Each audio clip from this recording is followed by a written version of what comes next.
This is Mission Control. The scheduled TV looking at the aft bulkhead in the payload bay will happen a little bit later in the TDRS pass than we originally thought. We don't have a good lock on the KU band antenna because the body of the vehicle itself is blocking the signal from being picked up and locked onto with the KU band antenna. So we expect that payload bay TV at about 2:08 p.m. Central Time.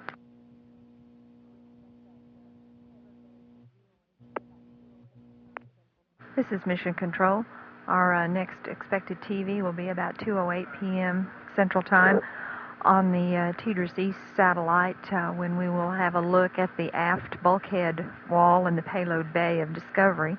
The orbiter folks have requested some TV coverage with the payload bay cameras to see if any of the insulation blankets on the aft bulkhead have come loose. On some post-flight inspections after several missions, we have seen those insulation blankets loose, and we'd like just some more data to determine if perhaps that happens from vibration during ascent or if it happens on re-entry. So looking at the insulation blankets while we're on orbit will give us a better idea of what their condition is, at least following ascent prior to re-entry.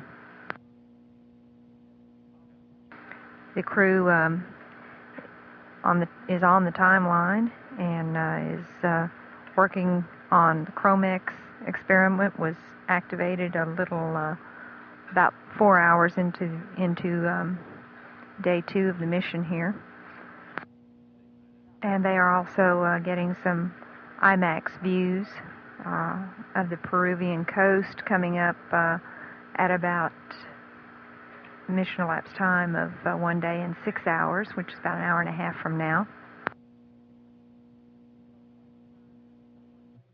The tone we heard over the air-to-ground circuit a few minutes ago was a teleprinter message being sent up to the crew with the new share power up and power down procedures that have been initiated on flight day 2.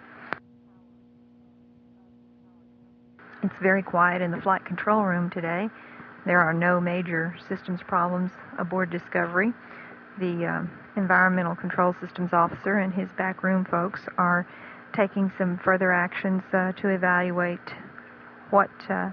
exactly what is going on with the hydrogen tank 3 status. That tank was powered off, and we're not using the hydrogen in that tank presently.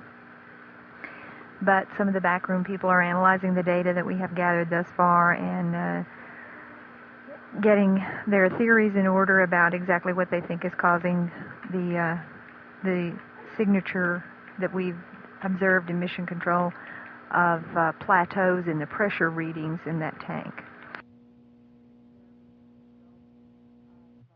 That team of flight controllers is expected to continue that work throughout flight day 2 and perhaps have some recommendations by the end of today.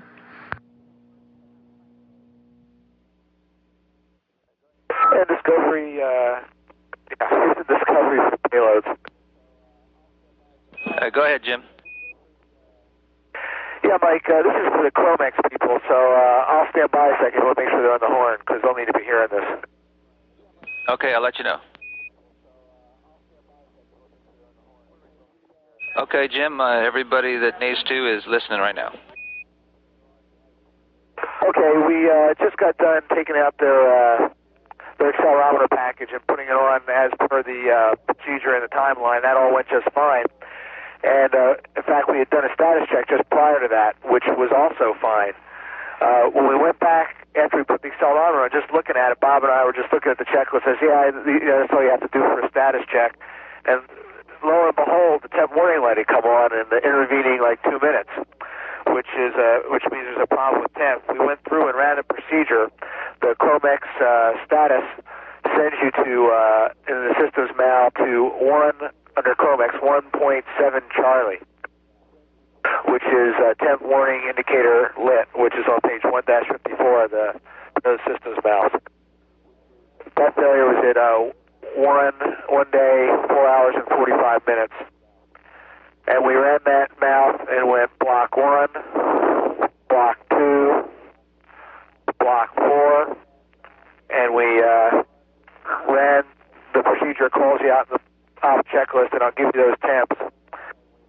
At an MET of 1 day, 4 hours and 48 minutes, we had a temp of 34.2 degrees Celsius on channel 8, 40.5 degrees on channel 09, 34.3 degrees on channel 10, 34.3 degrees on channel 11, 34.6 degrees on channel 12, and 34.3 on channel 13. So the main problem here, I guess, is apparently is channel 9. So according to the procedure, we now have to go to basically a manual mode where we turn the heater off, and we just watch it when the temp's down, everything's below 30 degrees, we can go back to the operate T position and then continue to monitor it. So that's what we're planning on doing, but if they have any other good words for us, we'd be glad to hear them. Okay, Jim, we copy. I'll get right back to you. Thanks, Mike. And Mike, this is Jim again. Go ahead, Jim. Yeah, Mike, as I told you, we ran that mouth just like I told you, which indicated that the status light for the temp warning had gone out. Well, since we last spoke, even though the lamp is off, and they in fact are off, the temp warning came back on, which seems to indicate that there's something else that must be supplying the thermal load other than the lamps. So they might want to chew on that one too. Okay, I'll pass that on. This is Mission Control. Those last two conversations from Payload Mission Specialist Jim Bajan about the Chromex experiment. The Chromex is an experiment to determine whether roots of a plant in microgravity develop similarly to plant roots on Earth. And taking his normal status check of the Chromex experiment here on Flight Day 2, Bajan noticed that after he had opened the experiment container and was looking at it, the temperature warning light came on. He and the other crewmate ran the malfunction procedure, and even though the lights are now turned off, the temperature warning light has come back on. So the people here in Mission Control and the payload's mission support room and the Chromex investigators are evaluating that information and checking to see what could be causing that temperature warning light to come on.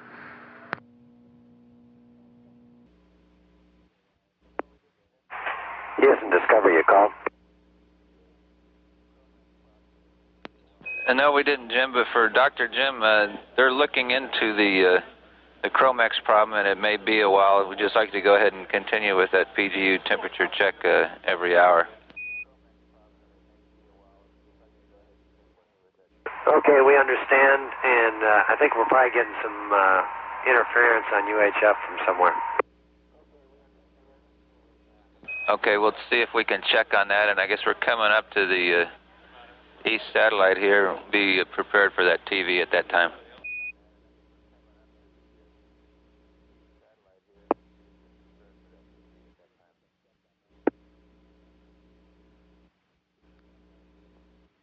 This is Mission Control, the group clustered around the Flight Director console with lead Flight Director Chuck Shaw. Includes the ECOM officer and some of the folks from his back room. They're looking at data and information about the hydrogen tank 3. This is part of the team of folks who are working on the data evaluation and the assessment of the status of that hydrogen tank. It has been powered off, taken out of service for today, and it poses no hazardous condition at all.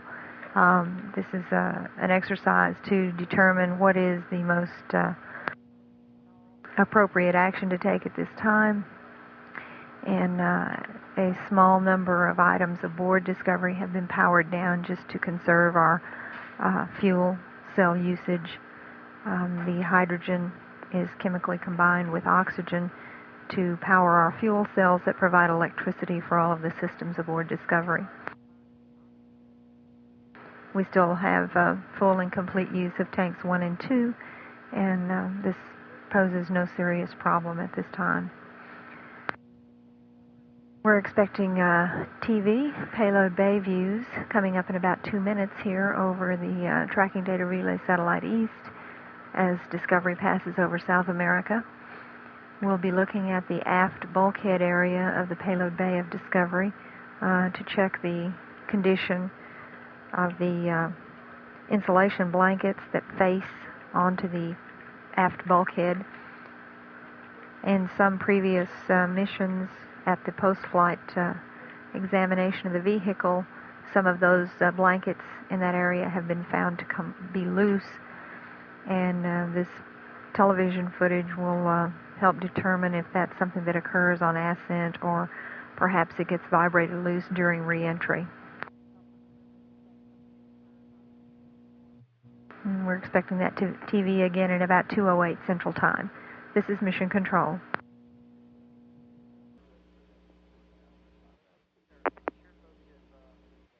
Hey, Discovery Houston, we're ready for that TV now on the Tidris East.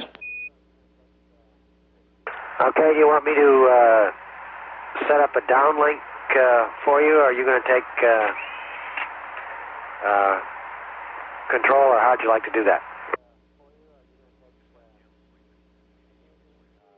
All right, Jim, we'd like you to go ahead and drive the cameras.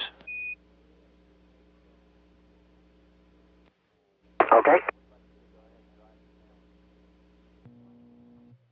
This is Mission Control. These are live TV views of the insulation blankets on the aft bulkhead of Discovery's payload bay. I assume this is basically what you're looking for, Houston, or you tell me if you want to see something else, okay? Okay, Jim, we've got some people looking at it, and they're going to let us know. So far, we haven't heard anything negative, so just continue. Thanks. Okay, Jim, I got some words on this. We'd like you to rescan the port side for us with that B camera, and just to let you know what we're looking for, you could tell us maybe if you see any of the insulation blankets unsnapped up there near the tops of the rollers. I guess some of those guys have come undone, and we're trying to pin down where they come undone, you know, what time they come undone at. Okay, well, I can see those out the aft window. Why don't we use camera A? You'd probably get a better view. Okay, why don't you try that? Can you tell yourself, eyeballing it, whether any of those things are unsnapped? Yeah, it looks like possibly two unsnapped. I can see the green, I guess, Corpon paint underneath, possibly two, small corner of it just above the center EVA handrail. But it doesn't look like there's a lot. I use camera A, zoom in, and scan that for you. Okay, thanks, Jim.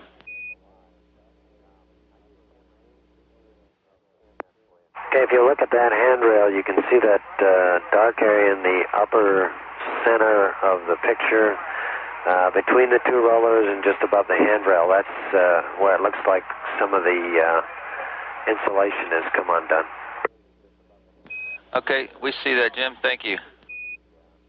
And I have a note for you on share, if you're ready to copy. Okay, go ahead.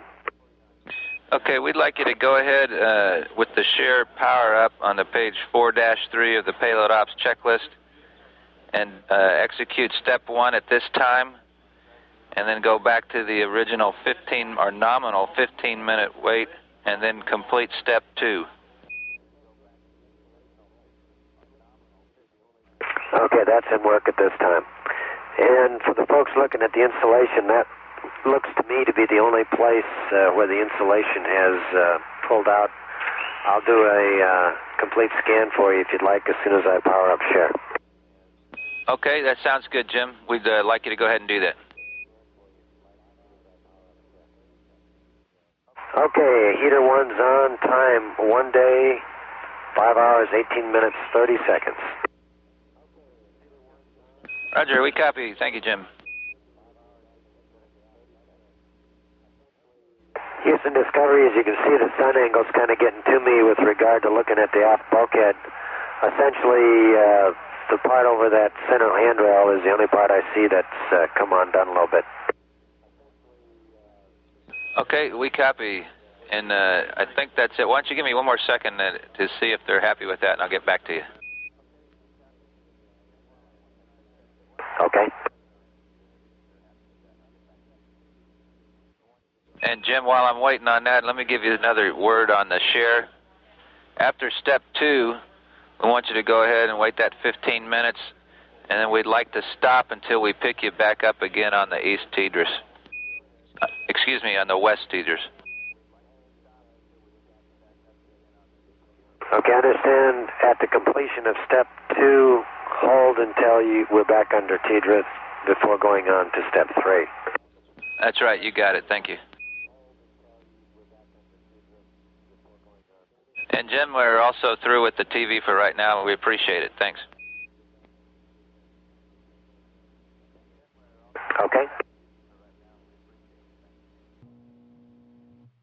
This is Mission Control. Our TV look at the aft payload bay bulkhead showed that apparently 2 areas of the insulation blanket had come unsnapped near the center EVA handrail on the aft bulkhead. Buckley was also asked to go ahead and power up the share experiment again with step 1, and then we'll be talking to him again in about 15 minutes for further instructions on the share operation.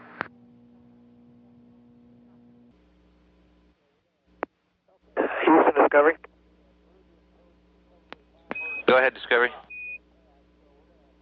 Okay, Mike, looked like the Peruvian coast was covered with clouds on that last pass, so we're going to wave off the Earth and Void shot to the Peruvian coast on the next rev, and I think instead we're going to try to get some shots of Hawaii. Looked really pretty coming by, the snow on the volcanoes and the big island, and pretty spectacular, so we'll use that and maybe roll out of attitude just a little bit. Okay, we copy.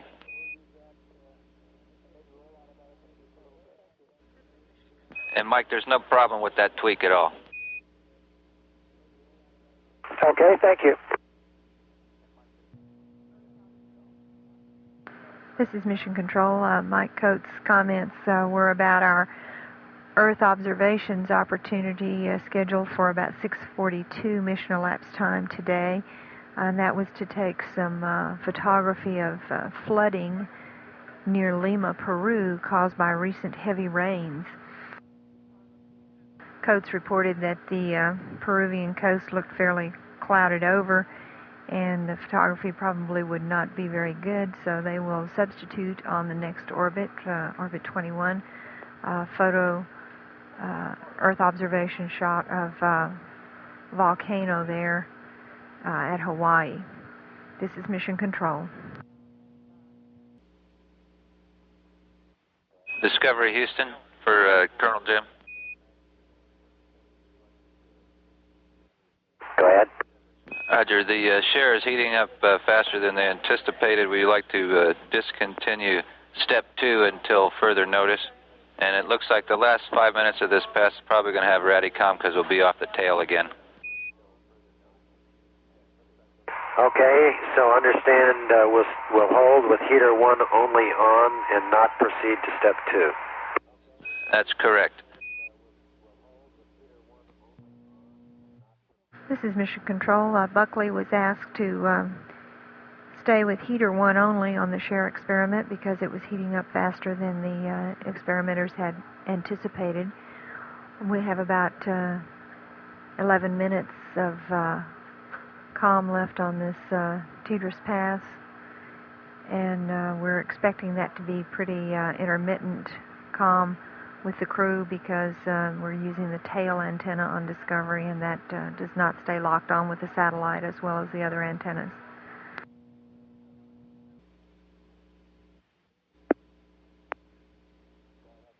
Discovery Houston for Colonel Jim. Go ahead, Mike. Roger. If you've got time, Jim, we'd like to continue with the TV of the aft bulkhead. Some of the areas that we missed, it's the area from the top EVA handbar down to the winch. We'd like you to sweep that area from the left to the right and make sure you get some good stable scenes in there. Are you going to have time to do that now? We've got good KU TV. Okay, let me set it up. We'll take a look at it. Take a minute or two. We're in darkness. I'll have to power the... Okay, and our comm may be a little ratty again. Like I said, right now we'll go LOS east at about 6 minutes and pick you up on the west at 5:53.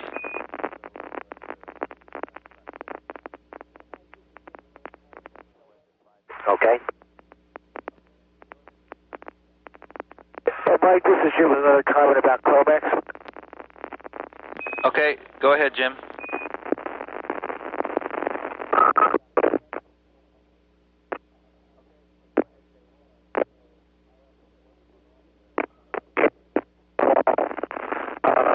As high as they were, so I'm not sure what's going on here. I don't know if that gives me any information, but the temperatures are high, but the warning light went out.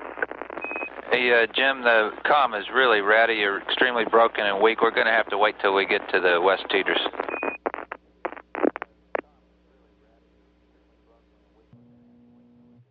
This is Mission Control. Additional views of the aft bulkhead wall of the payload bay to determine the condition of the insulation blankets there. The camera is being operated by Jim Buckley. Discovery Houston, we've got you.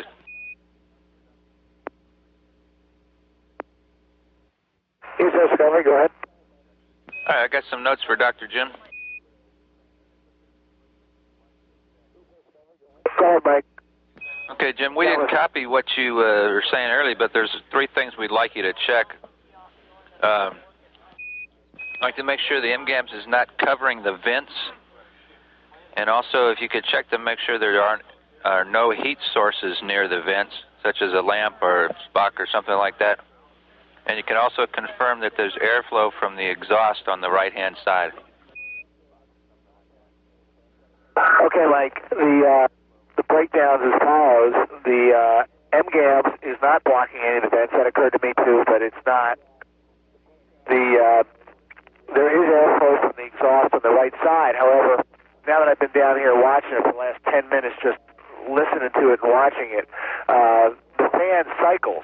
I mean, it doesn't go completely off, but its RPM changes and changes significantly. It slows down maybe for 2 or 3 seconds every 40 seconds. Okay, we copy that. I don't know what that all means. Okay, we copy. And there's no heat source nearby that I'm aware of, not on our side of the forward avionics trays anyway. Okay. And obviously, we're still evaluating that. We'll let you know if anything comes up. Thanks.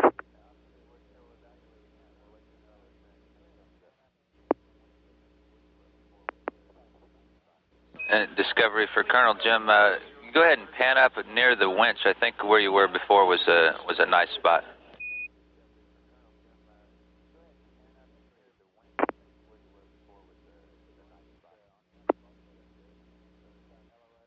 Discovery, Houston, the views of the blankets on the aft bulkhead are good. We're about LOS in 20 seconds. We'll pick you up again on the west at 5:53. Okay, we'll see you at 5:53. This is Mission Control. We're about to lose contact with the crew through Teedras East. We'll have them back again in 10 minutes on Teedras West. Here at the end of this Tidris East Pass, Buckley showed us some more TV views of the payload bay, aft bulkhead blankets.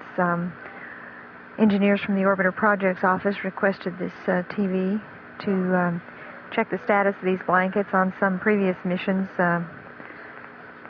After the vehicle has returned to Earth, we have found that several of these blankets have come unsnapped and have not previously been able to determine if that happens during launch or some of it happens during reentry. This TV gives us good evaluation of what has happened during launch, and we do see a couple of places there along the EVA handhold where the blankets appear to be unsnapped. An engineer from the Orbiter Projects Office will travel to Edwards Air Force Base for landing day, and after the vehicle has been saved and the crew has left the vehicle, the engineer will examine that aft payload bay bulkhead using binoculars sighting from the crew cabin, looking down to see if he can tell if any of the blankets came loose during reentry. So these two opportunities will give Orbiter Projects folks the best data on exactly what's causing these blankets to come loose during the flight.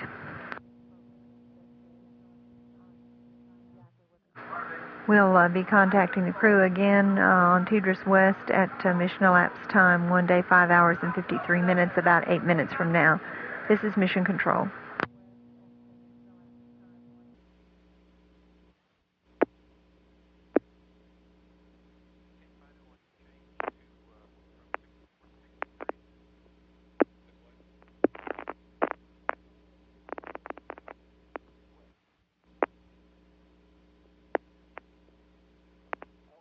Discovery Houston with you through Tidris West. Okay, we're with you.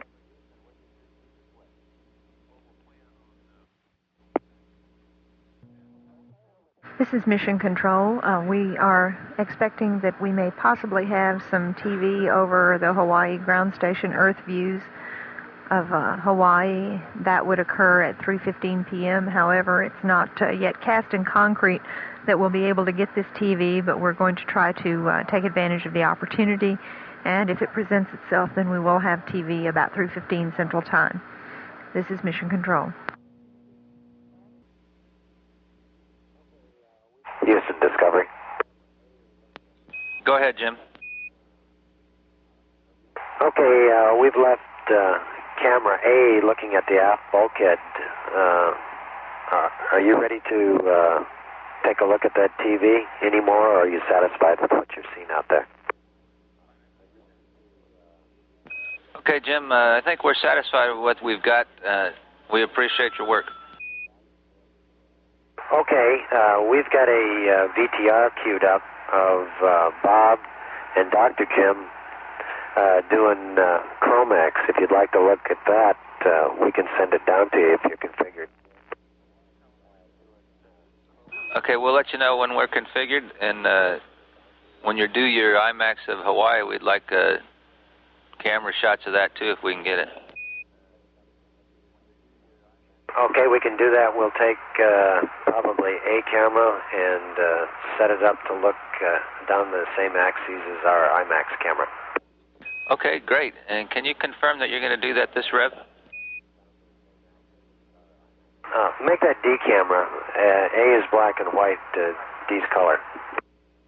Okay, and again, can you confirm that that'll be this upcoming rev, that's correct. Okay, thanks, Jim. Discovery Houston, I've got some info on tags if you're ready. Go ahead, Mike. Okay, just for your info, we should have sent just one sheet up to you on tags. It contains tags troubleshooting questions. We'd like you to answer it when you get around to it. The other thing that you may notice is that tags indicates an overtemp with a light. The Inco has been working that down here. He'll turn it off when it gets to an overtemp condition, there is no action on your part. Okay, no action for an overtemp light. So, Mike, are you done this last set of whatever it was, 35 copies? So we should pull? Jim, this time we only sent up a one page. Did you get that? Yeah, I saw one coming out when I came up topside a little bit ago. Can we go check it? Yeah, why don't you check that, please?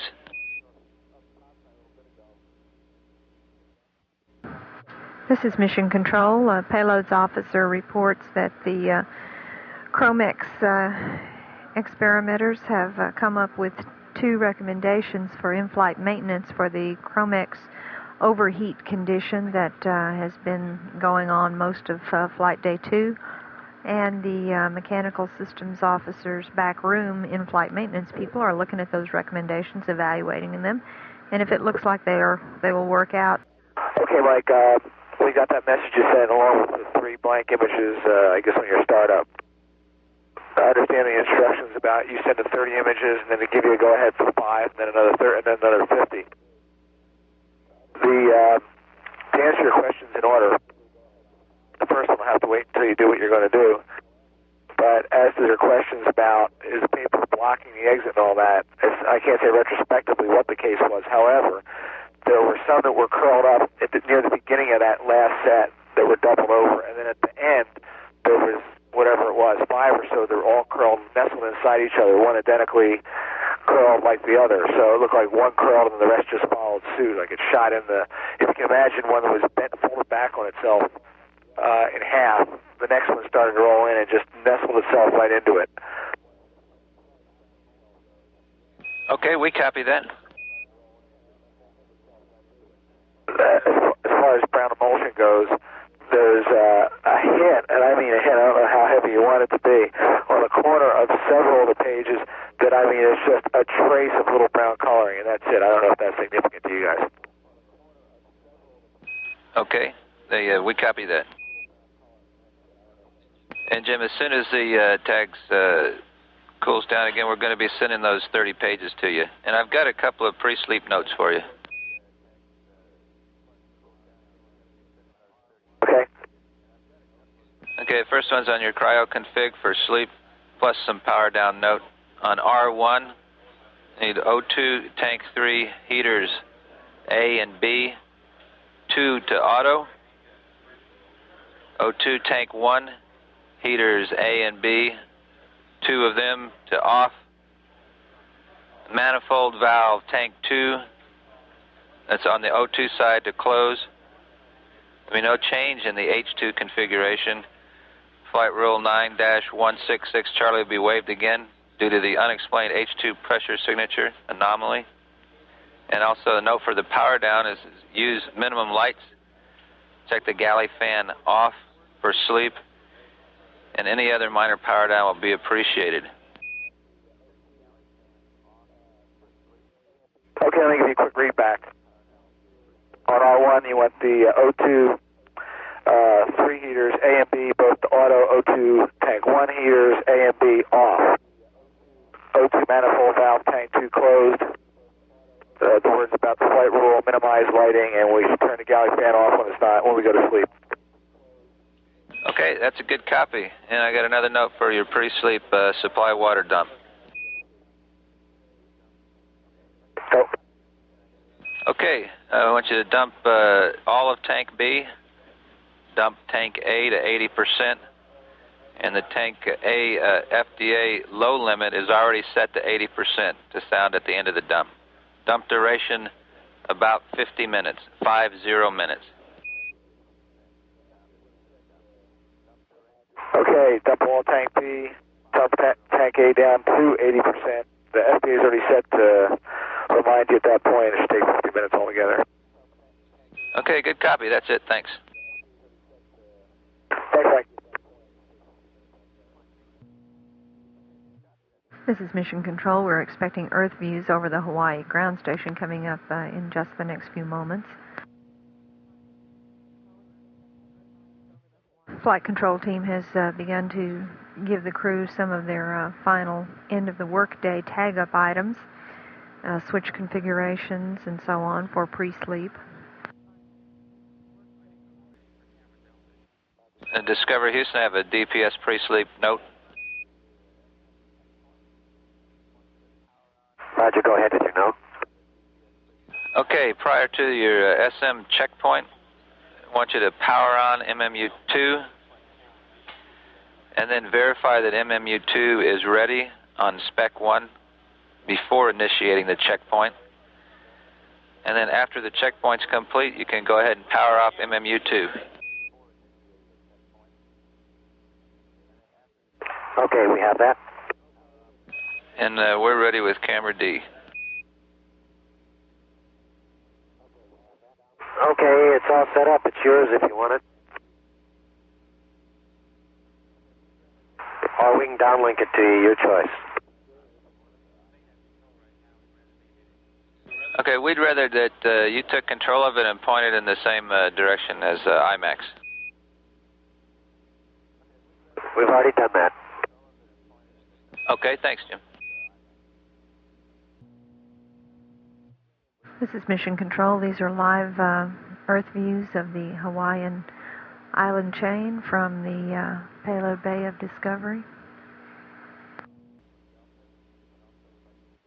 Discovery Houston, I have something for Jim. Can you please give us a wider angle view on camera Delta? And also we'd like you to go ahead and power down the share heater and recorders off. And we're going to be evaluating that data now. Stand by, Mike.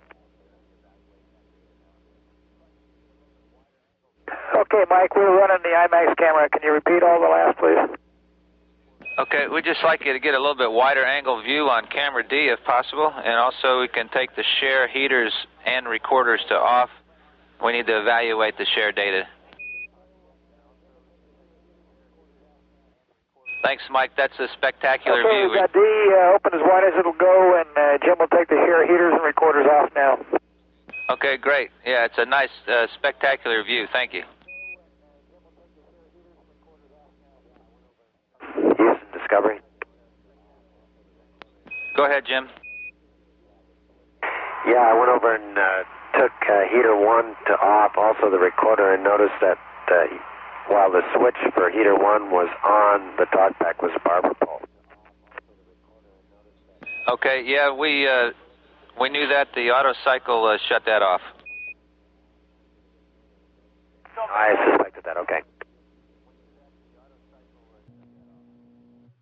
This is Mission Control. These are Earth views from the camera Delta in Discovery's payload bay as it passes over the Pacific Ocean near the Hawaiian Islands.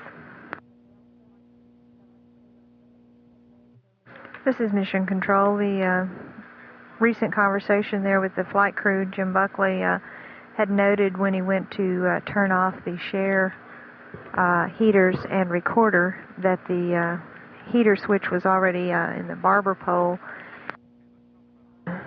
position. That heater had gone over temp. The thermal switches had already shut that heater 1 off, and the share experiment folks are trying to understand the data that they have so far. The experiment is not functioning as it should be, so they share experiment people have asked the crew just to shut down the heaters and the recorder, and they will analyze the data they have and determine what steps to take next.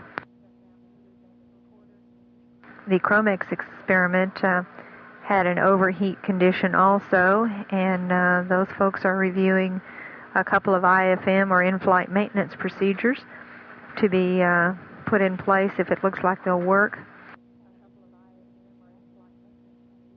Also, the development test objective that we're working on, the tags or the text and graphics system. It's something like a space age or high-tech fax machine that allows us to send high-quality, high-resolution graphics and printed messages to the crew aboard the shuttle. This is being tested on this flight. Earlier today, some of the pages folded over when they sent a large number of pages in a message about 35 pages. It appears that once it gets to having that many pieces of paper in the tray, some of the pieces of paper begin to fold over. The communication systems officer is studying that problem, and the tag system is watched over by both the communications officer and the flight activities officer. Messages are uplinked to the tag system, much like our teleprinter messages are uplinked. Houston Discovery. Go ahead, Jim. Yeah, if you can give us some more words on that H2 tank situation, we sure appreciate it. Okay, Mike, we've been working on that. It'll be just a little bit longer. Okay. This is Mission Control in Orbit 21 here. When we get on TDRS East coverage, we will have a VTR playback of the Chromex experiment operation. Discovery Houston for Mike with some words on your H2 manifold pressure. Go ahead, Mike. Okay, want to let you know that there are no safety problems associated with that and no electrical problems. We've seen a similar tank pressure signature on STS-29. The H2 manifold pressure spike is a new problem, however. We are now looking at other flights to see if we've seen this before, and at the moment we are currently looking at going back to single heater ops first thing in the morning, which is the same configuration as you had post-deploy. Okay, we appreciate that. Okay, Mike, and as far as your VTR dump goes, once we get back on TDRS East, we'll be ready to take that dump, so we'd like you to take your TV control to command. Okay, we're in command now. Okay, thanks. This is Mission Control. We expect television at 3:50 p.m. Central Time, about 15 minutes from now, 12 minutes from now. And that will be a VTR playback of Chromex experiment operations with Mission Specialist Jim Bajan. The flight director here in Mission Control is polling the flight control room to tag up with all the flight controllers for pre-sleep items for the crew. We will say our final good nights to them at about MET 1 day 8 hours tonight. Their official sleep time begins at 1 day 9 hours, but we'd like to conclude our business with them a little early today and give them an extra hour to relax. The payloads community Chromex people are working on an IFM using one of the malfunction procedures in the payloads book. It's a DC power recovery procedure that will probably be used as a way to measure the DC power that is being supplied to the Chromex experiment. And the share experiment was shut down early so that the engineers on that experiment could evaluate the data they already have. At mission elapsed time 1 day 6 hours 42 minutes, this is Mission Control.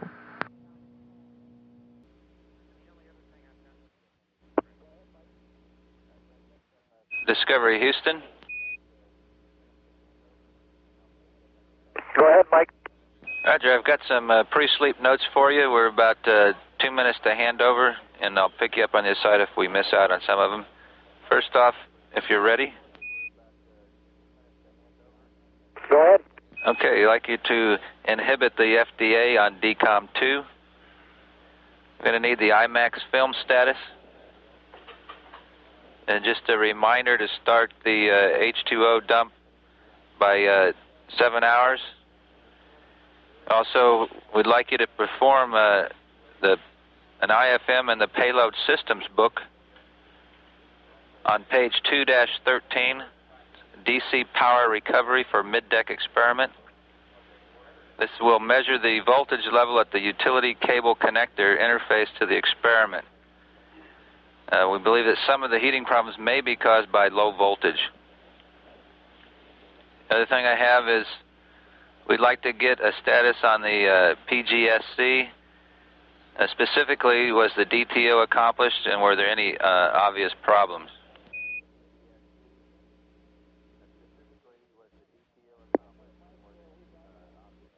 Discovery Houston, I got you through Teeters East.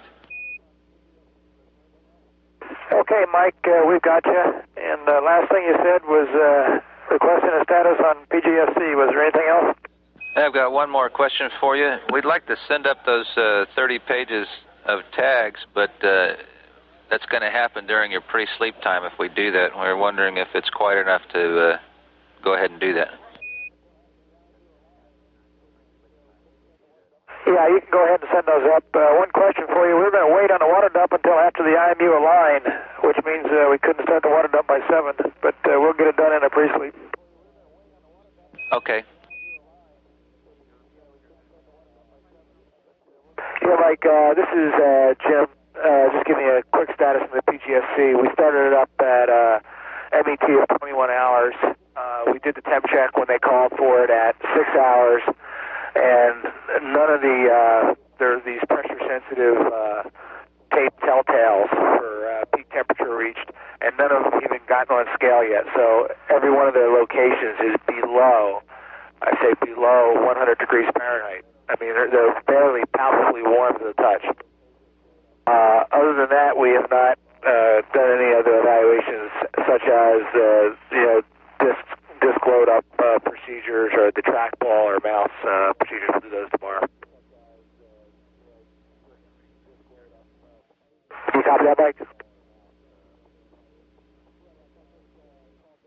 Discovery Houston, could you say again, please? Yeah, Mike, I just called down the PGSC status. Did you receive that or not? Okay, we copied that. And we're ready for the VTR. Okay, just make sure you got it. We lost you after that. Okay, and we're ready for the VTR dump. Okay, here comes the VTR dump now. Okay, thanks.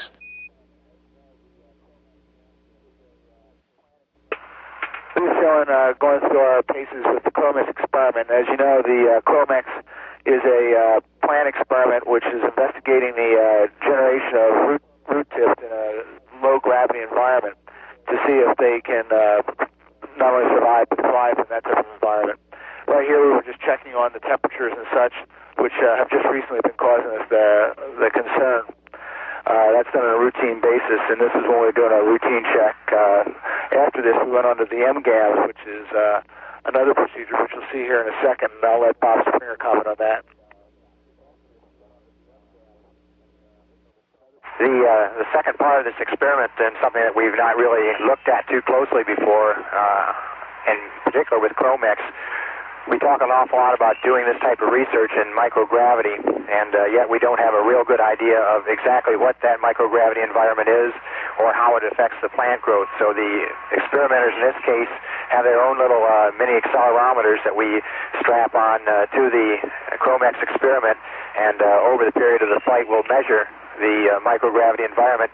This will give them a little bit better hint just exactly how that environment affects the plant growth and whether the plants can in fact reproduce in this environment. And of course, in the long term, will give scientists a better idea of what type of plants we can grow both for a space station effort or a long-term space platform. And all you're seeing now is we're getting the accelerometer out and placing it on there. It stays there for a day. It measures accelerations in one orientation, and 2 days later we switch it 90 degrees and measure it again. And based on that, they'll try to make some conclusions on how this may have affected their results and what conclusions they can draw. And that's really about it. We're going to stop it up at this time of that. Okay, Mike? That sounds good. Thanks for your presentation. Discovery Houston, we'd like to take camera Delta for some views. Okay, Mike. Thank you. Houston Discovery, and IMAX report when you're ready. Okay, John, we're ready. Okay, we've used 2.5 rows of film to this point of outdoor film. We didn't get Aswan Lake NASA, so we'll look to get it on Rev 44. We got a good one of Lake Chad. We didn't get southern Lake Rudolph because of weather. We got the Betsaboka Delta.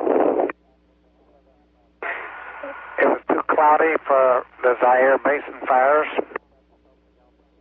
And then we had our camera problem when we were trying to get in Florida looking north and the Big Bend Mountains. So we'll get them again on Rev 49 and the Zaire Basin fires on Rev 48. Okay, John, we copy. And the IMAX is running perfect right now. That's great. Thanks for the good work. And Houston Discovery.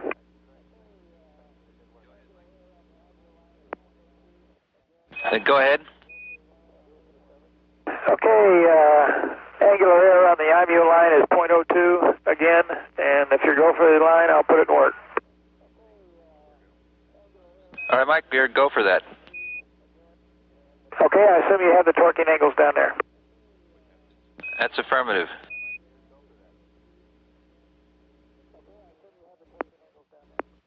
This is Mission Control. These are live payload bay views of Discovery. Toward the end of our orbit 22, Discovery is over the far South Atlantic and approaching the southern tip of Africa right now. This is Mission Control. Discovery Houston, just let you know the new state vector and the 0 Delta V PEG 7 load is coming up. Okay, Mike, you probably noticed we got a CRT bite on CRT1, and we're working the mile 5.4 Bravo right now. Okay, we see that.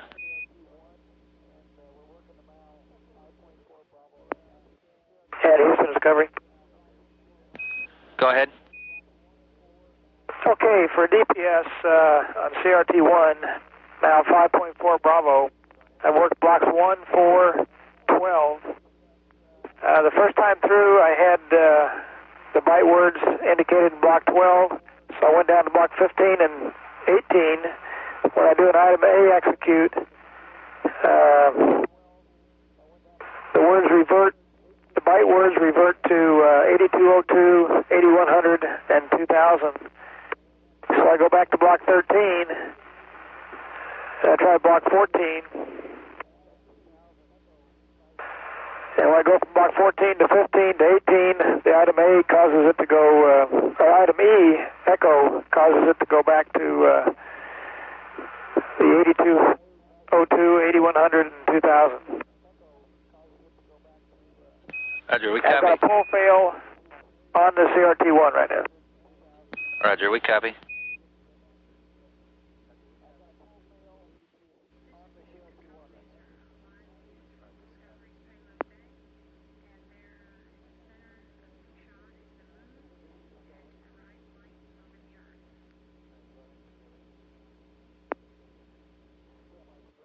Houston Discovery. Go ahead, Discovery. Yeah, Mike, Bob and I ran the DC power recovery for mid-deck experiments.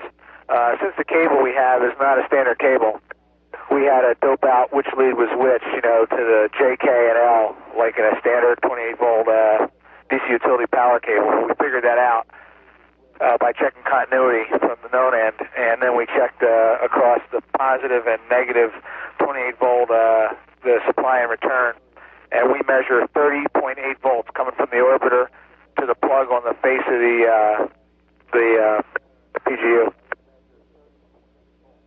Okay, we copy. I think that's all the information we can give you at this point, right? That satisfies what you want to know. And if it doesn't, tell us what else you want us to do. And do you want us to repower? Stand by, Jim. Discovery for Jim. We'd like you to go ahead and secure the IFM and power it back up. We got about 30 seconds to LOS Teeters East. And we'll be back with you on the west at 7:31. Okay, Mike, you're going to give us some good words at that point? You're go to power it back on now. Okay, we'll power it back up. Yeah, configure it nominally.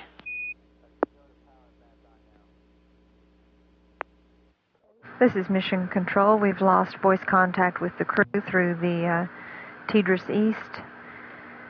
Bajan reported right at the end of that Teeters Pass that he and Springer had completed the malfunction procedure for the mid-deck payload Chromex. That is a standard malfunction procedure carried in the payload's book on board Discovery. And although the procedure is primarily designed to recover lost power to a mid-deck payload, it also could serve the dual purpose of measuring the power that goes supplied from the shuttle to the payload itself. Bajan and Springer measured 30.8 volts power going from the orbiter to the plug location on the face of the Chromex experiment. Payloads folks will now go off and analyze that data and see if this helps them out to understand the overtemp problems that have been experienced today with the Chromex package. Bajan was asked to secure the payload from the IFM operations and to turn it back on into normal operations. We'll talk to the crew again in 8 minutes over Teeters West. This is Mission Control.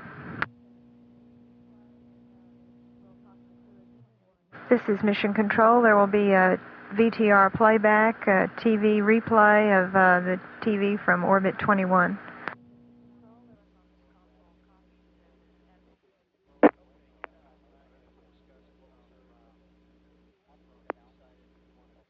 Discovery Houston, with you through Teeters West. I'll have a note on the CRT in just a second.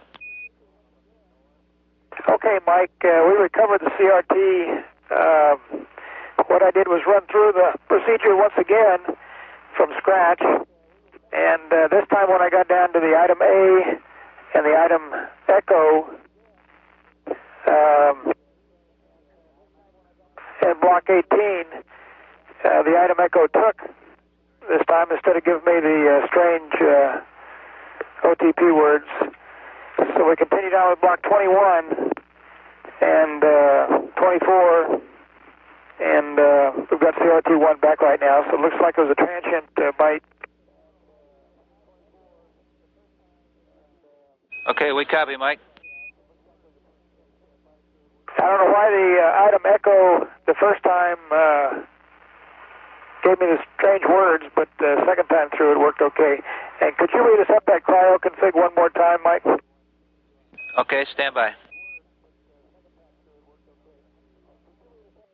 Okay, Mike, what you want to do on R1, O2, tank 3 heaters A and B, both of them to auto.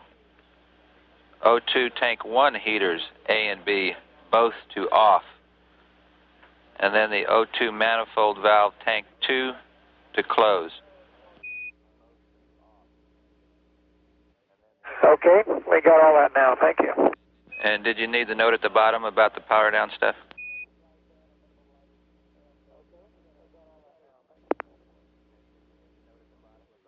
Roger, we'll catch the galley fan at minimum lighting, and John's got a status on chicken eggs for you. Okay, we're waiting. Okay, turn to page 5-4 on the payload ops. Okay, we're ready. Okay, MAT, 1 day, 7 hours, 5 minutes, 35 seconds. Temp 1, 98.8, slant 100.4. Temp 2, 98.0, slant 99.6. Humidity 1, 59.5, slant 41.5. Humidity 2, 62.5, slant 45.5. Hatch open, 1 day, 7 hours, 11 minutes. Close, 1 day, 7 hours, 16 minutes. Roger, we copy that, except for could you verify the humidity 1 on the second reading at 59.5? Slant 41.5. 59.5, slant 41.5. Okay, John, we copied that. Okay, and have a note to go along with that. At 1 day, 7 hours, when I went down to start this check, I noted that the power switch was turned off. So it must have been kicked off at some point. We don't know when. We put it back on, of course, immediately, and it came on and is running fine. And we now have a switch guard on it to prevent that happening again. Okay, we copy. And Mike, are you guys going for the KU band antenna cable positioning? Roger, Mike, stand by. We're not go at the moment. Roger. This is Mission Control. We just had a status report from John Blaha on the chicken egg experiment. He gave the temperatures and humidities that are called out in the payload operations checklist. These are read down to the ground controllers once every day during the mission. Blaha also noted that the power had been switched off inadvertently. Someone must have bumped, or something bumped into the power switch on the experiment, and as soon as the crew noticed that, they turned it back on and put a switch guard in place so that it won't be accidentally turned off again. The crew received an update about an hour ago from ground controllers on the hydrogen tank 3 status. Capcom Mike Baker gave some comments that there are no safety concerns about the hydrogen tank 3, no electrical concerns about that tank. We did see a similar tank signature on mission STS-26, but not the same kind of manifold signature. So our ECOM engineers and backroom folks are off analyzing data. During the planning team tonight, those flight controllers will be looking at data from other shuttle missions for similar signatures or similar events so that they can try further to ascertain exactly what is causing those pressure plateau readings. The crew was also told that tomorrow on flight day 3, Wednesday, ground controllers may decide to go back to single heater operations. That is certainly not definite yet. That is just our first line of thought at this point. And the ground control team here will look at that situation and continue to evaluate the data we have before any decisions are made, exactly what we will do with that. Single heater operations refer to the fact that for every hydrogen tank, there are 2 heaters.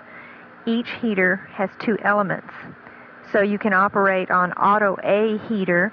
You have 1 heater turned on, but 2 elements of that heater are working. Or you can have auto B heater turned on, and that has 2 separate elements that operate it. The data we have so far seem to indicate that when you have both of those heaters on with 4 elements operating is when you get the pressure plateau readings. Therefore, right now it looks like if you go to single heater operations that it will perform properly. That is, however, very preliminary analysis of the data, and the ground controllers are continuing to work on this, and we'll have further decisions later on this evening. Discovery Houston for Mike. Go ahead, Mike. Roger, you're now go for the KU band cable repositioning. Roger.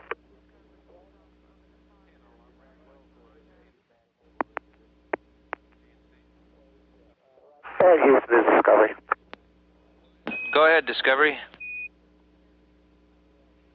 Anyway, this is Jim. Are we going to get any further information about what you want us to do with Chromex?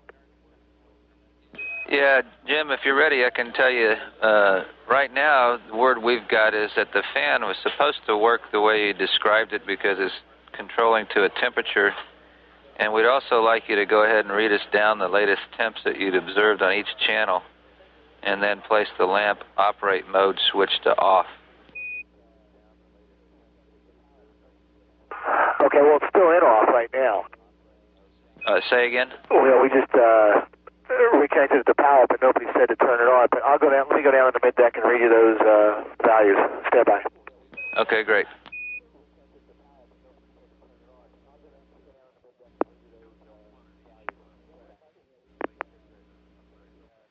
Discovery Houston for Mike with a couple of notes.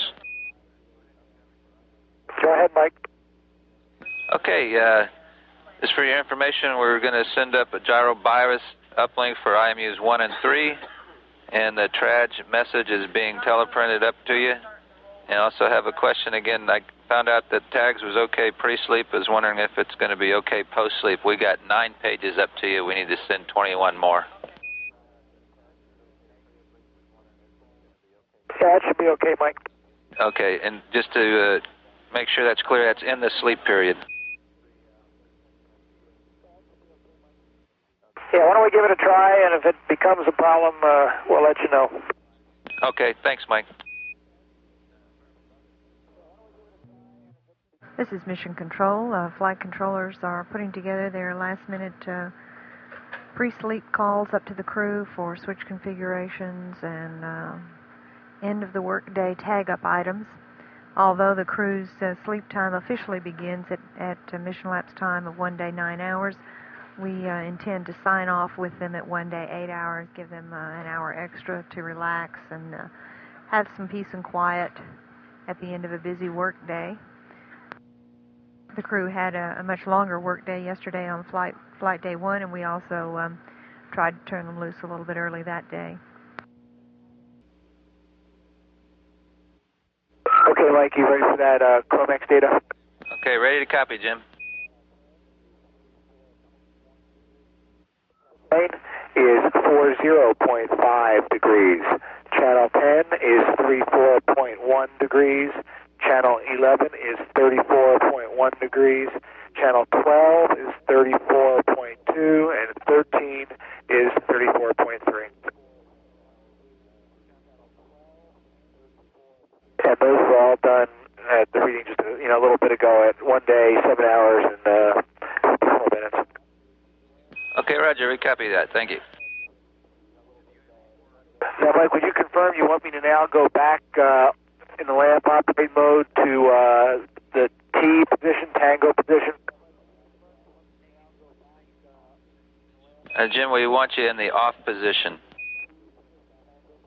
Okay, I'm in the off. Is that going to be it for the night, Mike, or are you going to come back and tell me something later? They tell me that'll be it for the night. Okay, thanks, Mike. And Jim, I need to talk to you a little bit more about Chromex. Can you tell me what the configuration again is for the fan and the lights? Say again, please, Mike. Okay, Jim, we'd like to see what the configuration is for Chromex. Is the fan on? Is the light on? And we also need the temps for channels 8 and 9. Okay. Well, I'll give you channel 8 and 9. Channel 8 is 33.4. Channel 9 is 40.5. The fan has been, as long as there's been power coming from the DC utility outlet, the fan has been continuously on. However, as I said, I've been noticing since I've been paying extra particular attention to it on an ongoing basis, that the fan kind of slows up periodically for only a second or so, but it'll do that maybe once or twice every minute. It'll cycle, get low, like there's a power then it comes back up again. I don't know what the cause of that is, but it does do that. And the lights are not on. Okay, great, Jim. That's what we wanted to hear, and we won't bother about it anymore tonight. Okay, thanks. This is Mission Control. That was Jim Bajan confirming with Capcom Mike Baker the status of switches and lights and so on the Chromex experiment. Chromex has had some problems today with temperature going higher than the experimenters wanted it to, and the crew has been participating in some troubleshooting, as have ground controllers, to determine exactly what's causing the over-temperature condition. We expect to be saying our final goodnights to the crew here in the next couple of minutes. Flight Director Chuck Shaw has decided that we'll let the crew off an hour early today. Their official sleep time begins at 9 p.m., but we're going to try to, or 9 hours mission elapsed time today, and we're trying to sign off with them at about mission elapsed time one day, 8 hours, give them a little extra time to relax. This is Mission Control. This is Mission Control. Our next TV event will be the change of shift briefing with Orbit 2 Flight Director Chuck Shaw. That briefing is scheduled to begin at 7:30 p.m. Central Time, originating from the PAO briefing room in Building 2 at the Johnson Space Center. Once again, that time is 7:30 p.m. Central Time. This is Mission Control. Discovery Houston with some good night notes. Go ahead. Roger, Mike. Just wanted to let you know that we're continuing to look at data on that H2 manifold pressures, but right now it looks really likely that we'll be going back to single H2 heater ops using heater A in the morning, and that'll be on MCC call. We also have a message from the families. We're anxiously watching everything that you do, and we love you. And from the Orbit 2 team, you guys have done a great job today. We'll be handing over to planning team in about an hour and a half. Good night.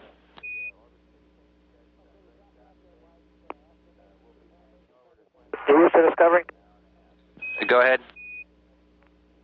Okay, you dropped out there, Mike. After the message from the families, you started to say something about the Orbit something. I was just saying that the Orbit 2 team says you've done a great job today, and we're handing over to planning in about an hour and a half. Okay, well, we sure appreciate the good work you all are doing down there. Okay, Mike, good night. This is Mission Control. That was really guaranteed to be the final goodnight call to the STS-29 crew for Flight Day 2. The Orbit 2 Capcom Mike Baker signed off for the entire flight control team, and with compliments for the good work done today. The crew was given one final note of information about the hydrogen tank 3. It appears that from the data we have looked at so far that the pressure anomalies or pressure variations that were seen when 2 heaters were operating will not occur if 1 heater operates. So the tentative plans are to put hydrogen tank 3 back online tomorrow morning, Flight Day 3, using 1 heater only. Although each heater has 2 elements, they will use just 1 heater, so 2 elements will be operating in that tank. And watch its progress and see how it performs on Flight Day 3. Those are the preliminary tentative plans at this point. And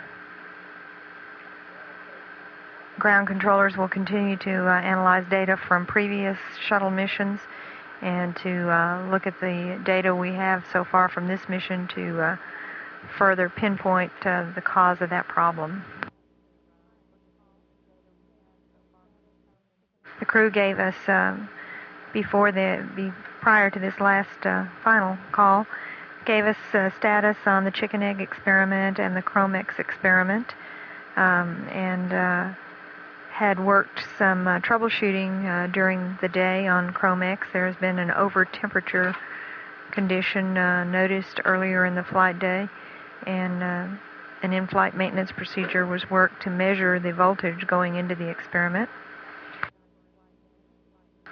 Also, the share experiment had some faulty operations during flight day 2, and that experiment was powered down early to allow engineers to analyze the data that they had so far.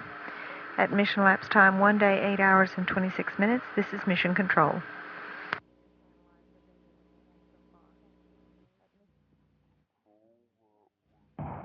This is Mission Control. That was really guaranteed to be the final goodnight call to the STS-29 crew for Flight Day 2.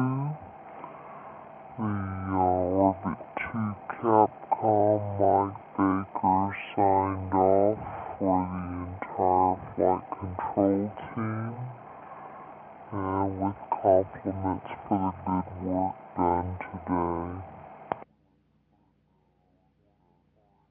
The crew was given one final note of information about the hydrogen tank 3. It appears that from the data we have looked at so far that the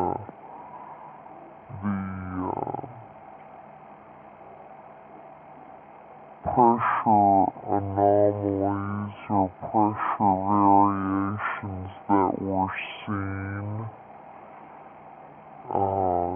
when 2 heaters were operating will not occur if 1 heater operates, so the tentative plans are to put hydrogen tank 3 back online tomorrow morning, flight day 3, using 1 heater only.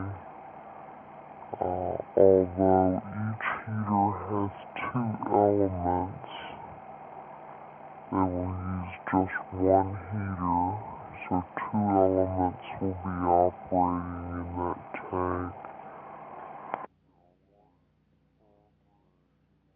And watch its progress and see how it performs on flight day 3. Those are the preliminary tentative plans at this point, and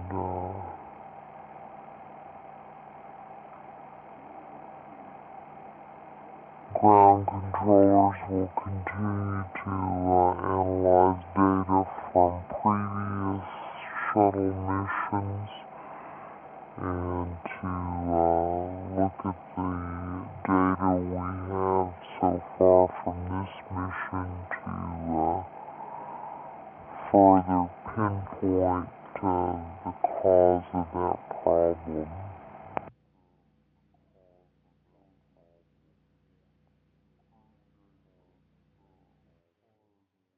The crew gave us,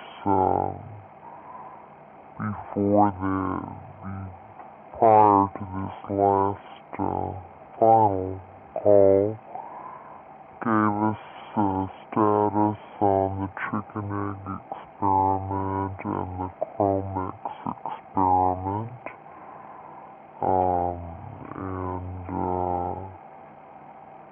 had worked some troubleshooting during the day on Chromex.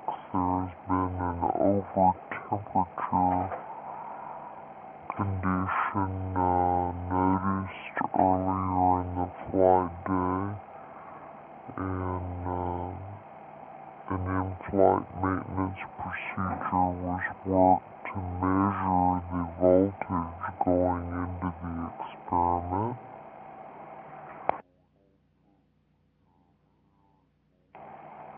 Also, the share experiment had some faulty operations during Flight Day 2, and that experiment was powered down early to allow engineers to analyze the data that they had so far. At mission lapse time 1 day 8 hours and 26 minutes, this is Mission Control. This is Mission Control at mission elapsed time 1 day 9 hours. Discovery is coming to the end of orbit 23 and will begin orbit 24 in just a few minutes. Members of the planning team of flight controllers are beginning to arrive in Mission Control Room now to begin their handover briefings from the Orbit 2 flight team. That handover will take place about 7 p.m. Central Time. This is Mission Control. This is Mission Control. The next television for STS-29 will be change of shift briefing with Orbit 2 Flight Director Chuck Shaw. Briefing will originate from the Public Affairs Briefing Room, Building 2 at the Johnson Space Center, and the briefing is scheduled to begin at 7:30 p.m. Central Time.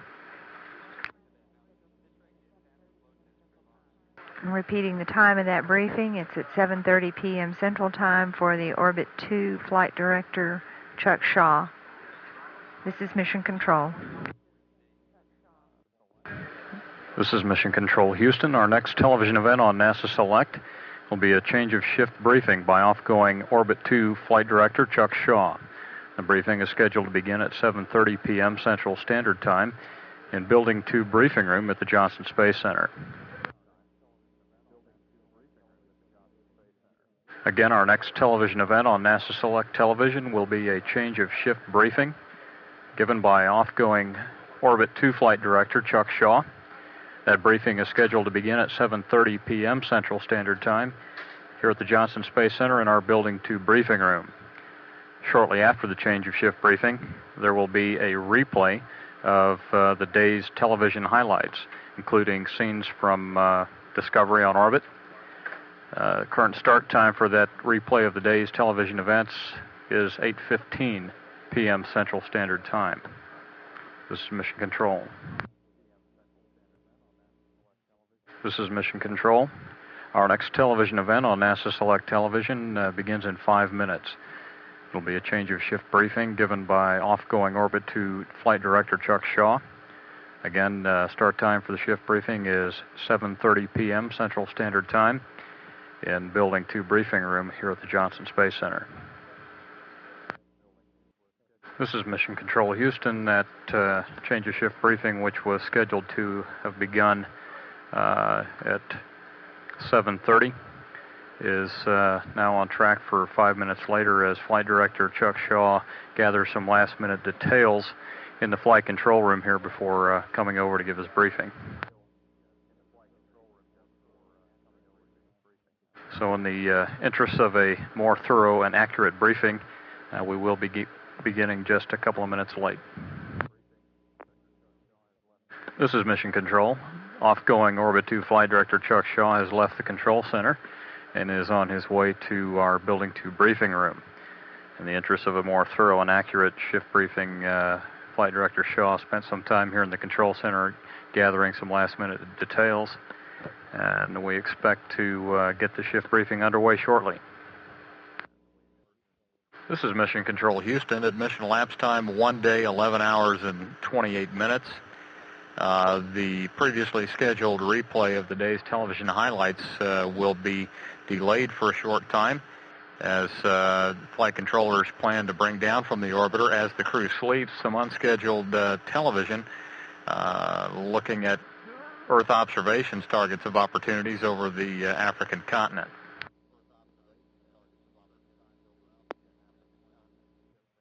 At certain times throughout the planning shift tonight, and with permission of the crew as they slumber, we'll be taking some unscheduled television over the various over the various continents as the orbital path tracks over. Weather permitting and KU band coverage permitting, we should have a chance to look at some fairly spectacular daytime views over the continent of Africa, the Middle East, and Eurasia. Again, that planned replay of the day's television highlights will be rescheduled after this first pass of Earth observations views. We expect to start seeing some orbiter television at approximately 1 day, 12 hours MET, or 30 minutes from now. This is Mission Control Houston at mission elapsed time 1 day, 11 hours and 35 minutes. The orbiter Discovery nearing the completion of orbit 24 on shuttle mission STS-29. Currently orbiting with an orbital apogee of 177 nautical miles and an orbital perigee of 162 nautical miles with an orbital period of 1 hour, 30 minutes and 59 seconds. Crew's sleeping now. They've been put to bed now for about 2.5 hours. Should be resting comfortably with a cabin temperature of 75.2 degrees Fahrenheit. A very comfortable level of cabin humidity at 32.8%.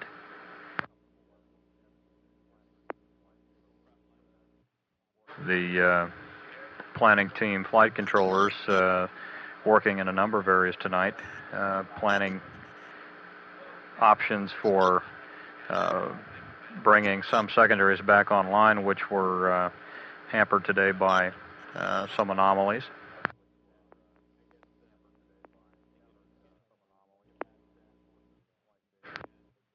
Encountered during the course of flight day 2 were some problems with the Share space station advanced heat pipe experiment. During step 1, the initial step in the power-up procedure, it was realized that a condenser had badly dried out and that a localized heating effect in the fluid transport mechanism had developed beyond spec. It has been theorized at some point that perhaps the reason that fluid transport dried out, creating that localized heating effect, was that the heat had been applied to that device too quickly. A slower power-up was then initialized, and that didn't work either. As Chuck Shaw in his shift briefing put it, the Share folks have gone back to the drawing board tonight to see if there are other answers to determining exactly what the localized heating problem is and how it can be overcome. In the meantime, the Share heat pipe experiment has been shut down while folks on the ground troubleshoot. The Chromex experiment encountered some troubles of its own on flight day 2. It was found to be running approximately 3 to 10 degrees centigrade hotter than normal. Flight controllers on the ground tonight developing procedures to offer the crew tomorrow to measure the voltage internal to the Chromex mechanisms to see if in fact there is a electrical flow problem or an over or under voltage condition that may exist in the internal mechanisms of the Chromex. In addition to that, the chicken embryo experiment, a student experiment, was found during the course of the flight to have been powered off, and that experiment was powered back on. It was determined that it had been powered off for no more than 30 minutes, and as such, no impact to the experiment is expected. Crew added a switch guard to the switch configuration on the experiment, and that experiment is plugging right along.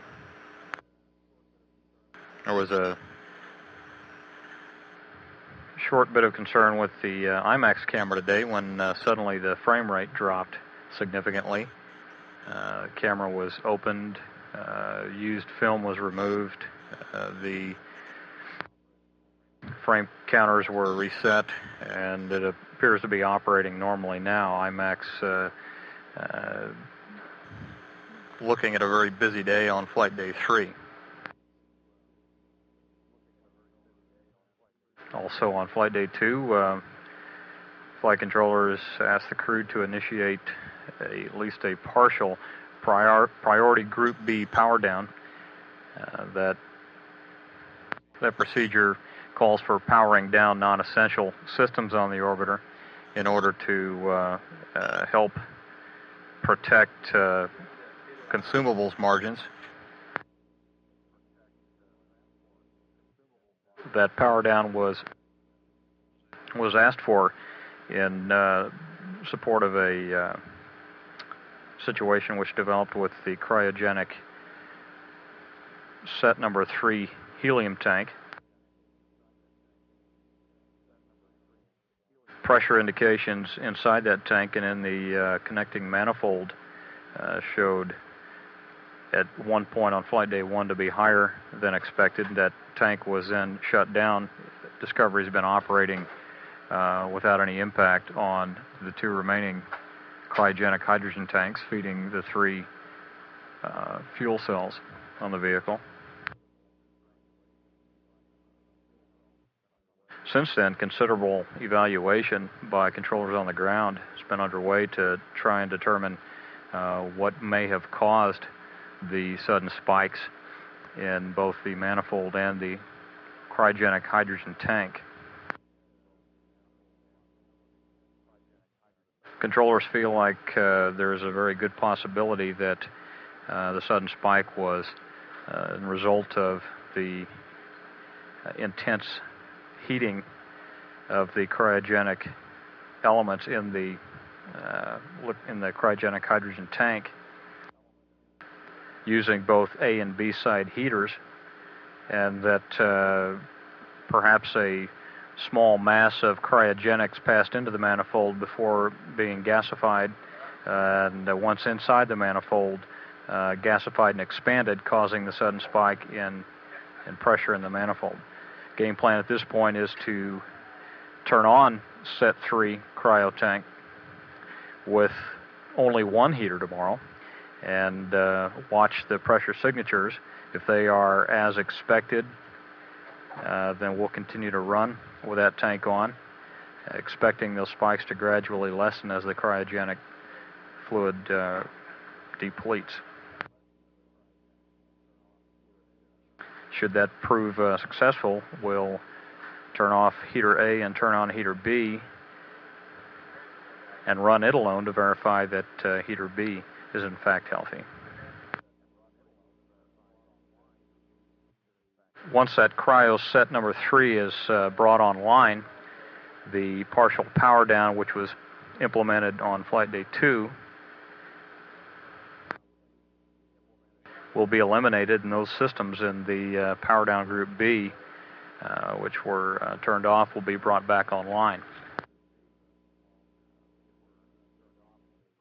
In addition to that procedure, tomorrow the crew will be actively troubleshooting based on ground crew recommendations, the shear heat pipe experiment and the Chromex experiment. Have a large number of IMAX targets to be shooting IMAX film of the Earth. Those targets of opportunities include the Great Himalayan Range, shooting spectacular wide-angle views, which can be seen from orbit of this very famous mountain range.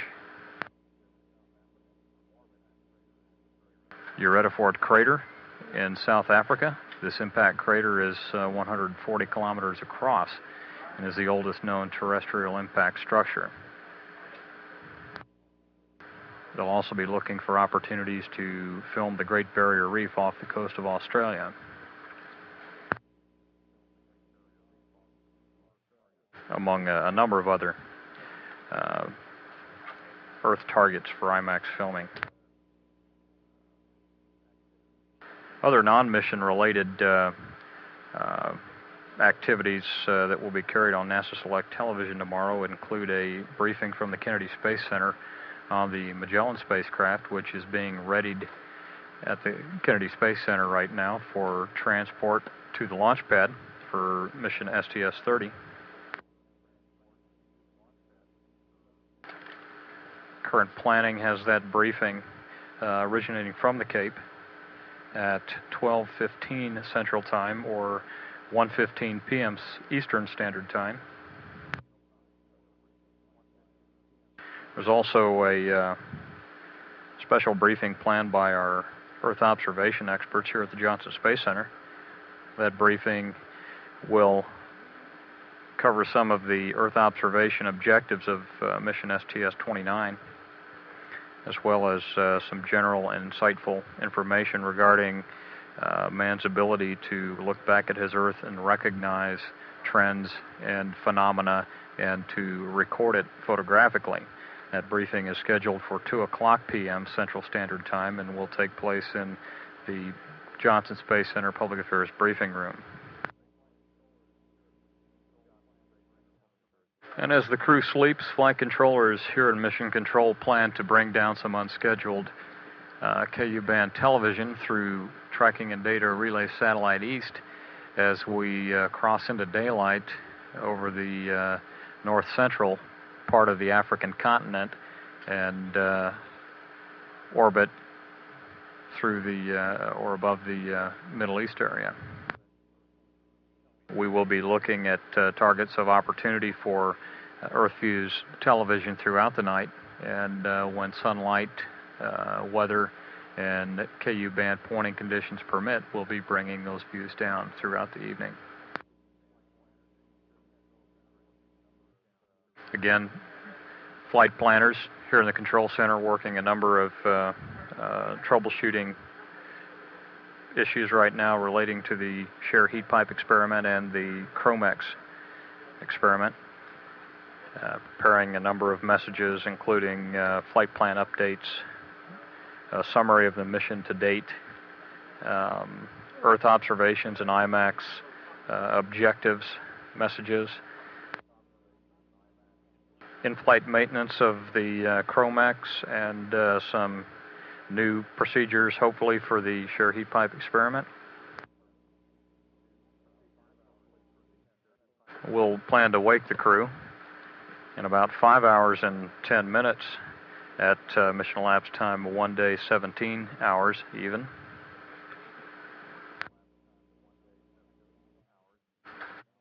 Orbiter currently tracking over the South Atlantic Ocean at an altitude of 176.5 nautical miles.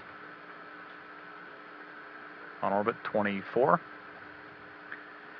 at 1 day, 11 hours, and 50 minutes into the flight. This is Mission Control.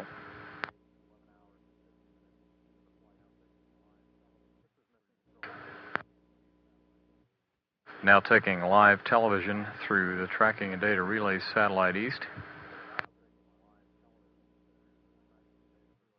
Discovery orbiting while its crew sleeps at an altitude of 177.6 nautical miles right now over the Middle East area.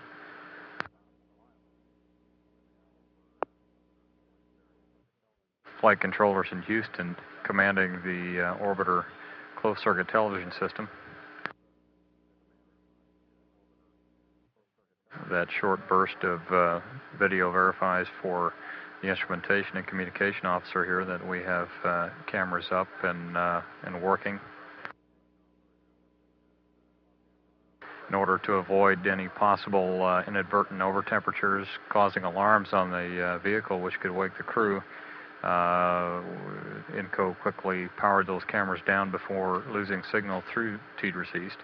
And knowing that we've got cameras warm and working, we'll try again on the next orbit as we acquire daylight over the African continent to take a look at some Earth views.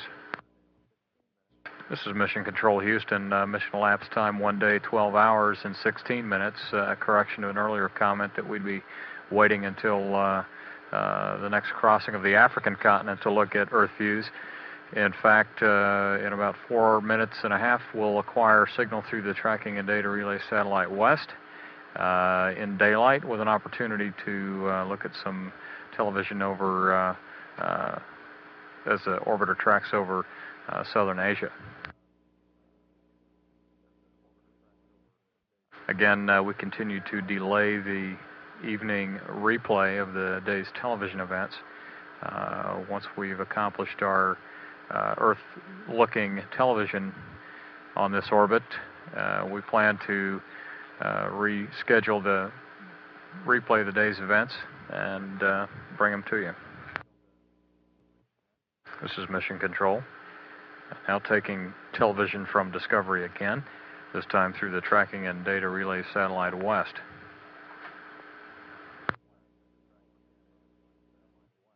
Looking now from the wide-angle color camera at the starboard forward bulkhead camera mount. Flight controllers in Houston are commanding the onboard CCTV system. Our instrumentation and communications officer will be panning and tilting the camera to look at various targets of opportunity on the Earth. Discovery's color television cameras looking earthward as they traverse across the Asian continent over China, approaching the China coast.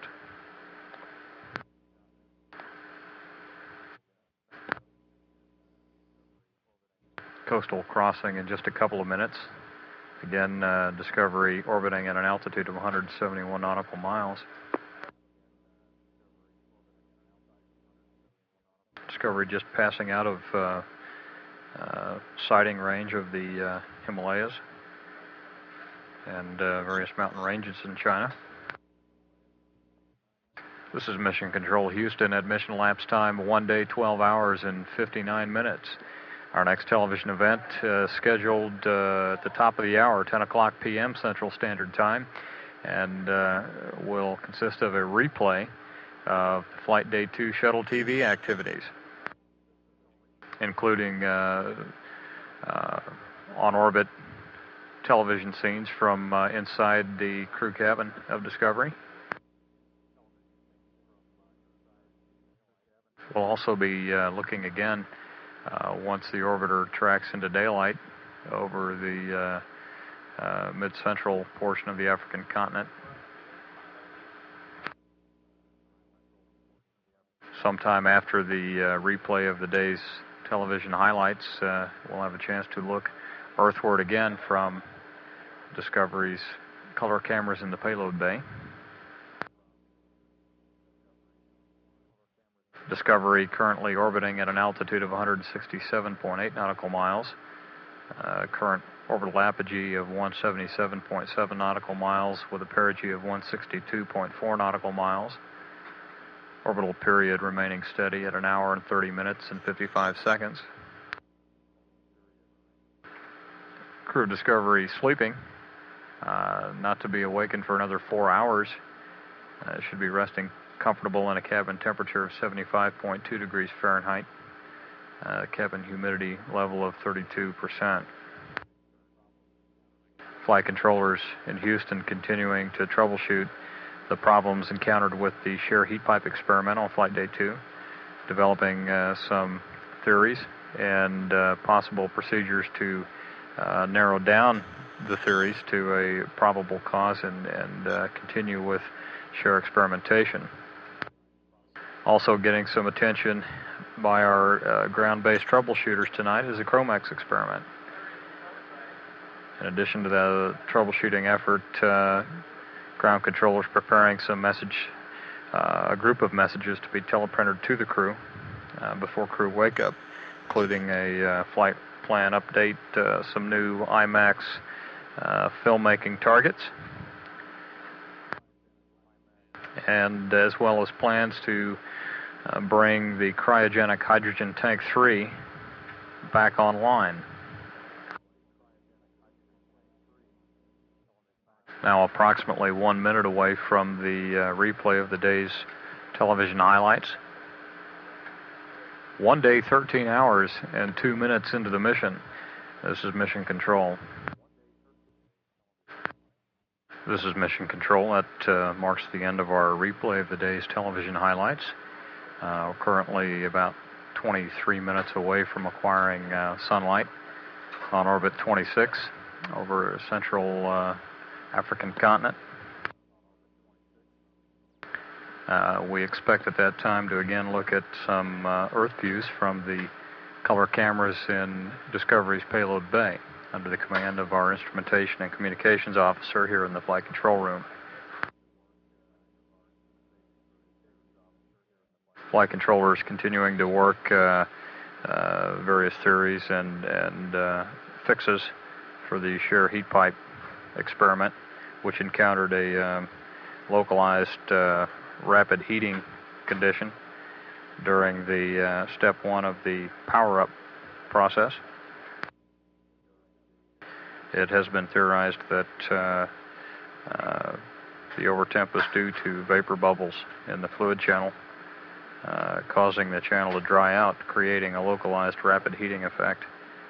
Procedures are in work now to provide for initialization of the shear experiment without causing that effect.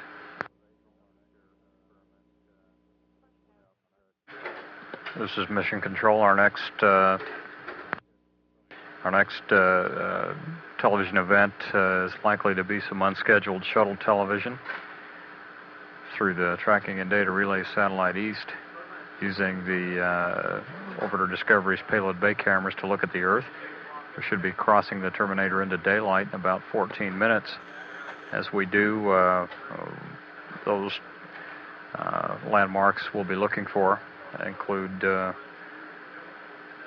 Red Sea, the Persian Gulf, Indus River Basin in Pakistan, Ganges River Basin in India,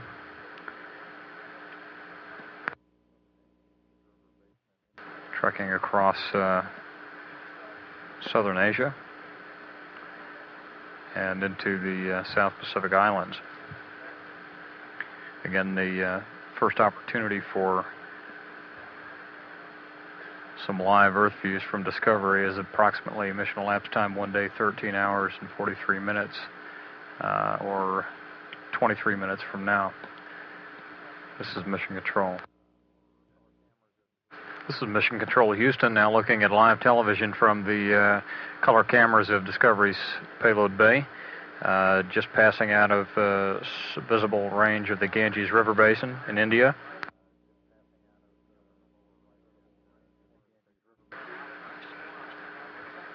Coming up in the lower right-hand corner of the picture, the Bay of Bengal. Coming up in the center of the picture, the Irrawaddy River Basin in Burma. We're looking live earthward through the eyes of the Delta camera on the starboard forward bulkhead camera position, looking down into Thailand. If you look at the bottom of the picture, you can see the mouth of the Irrawaddy River Basin. We're enjoying these spectacular views of the Earth as a crew of Discovery slumbers. Cameras under the control of our instrumentation and communications officer here in the flight control room. Discovery now tracking over a cloud-covered North Vietnam and crossing over and across the South China Sea. Looking at a lot of thunderstorm activity over the South China Sea tonight, or this afternoon in the South China Sea. thunderstorm activity in the South China Sea at the 50 to 55,000 foot level, casting shadows below on the surface of the ocean. Discovery now beginning to move over move into the South Pacific island areas. With any luck and cooperation with cloud cover, may have the opportunity to look at a number of South Pacific islands, the Palau Islands, New Ireland, Bougainville Island, the Solomon Islands, and the Fijis. This is Mission Control. We've lost our line of sight pointing to the tracking and data relay satellite with a KU band antenna, and just as well, we're passing into darkness on orbit 26. That long run of beautiful television scenes of the Earth are courtesy of our Earth observations folks and our instrumentation and communications officer here in the flight control room.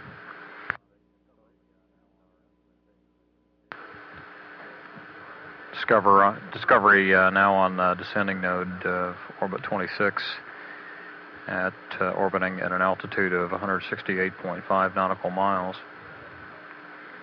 Orbital period currently 1 hour, 30 minutes, and 55 seconds. Cabin temperature remaining a comfortable 75 degrees Fahrenheit while the crew sleeps. Cabin humidity fairly steady at 32 to 33%. And while Discovery's crew slumbers, controllers here in Houston beginning to put the final touches on procedures and messages to be teleprinted to the crew before they wake. We're about 2 hours and 26 minutes away from waking the crew. Current crew wake time is approximately 1:57 a.m. Central Time, or 1 day 17 hours into the flight. Major projects of the evening for the planning team have been troubleshooting problems encountered on Flight Day 1 with the Share heat pipe experiment and the Chromex experiment. In the course of powering up the Share heat pipe experiment yesterday,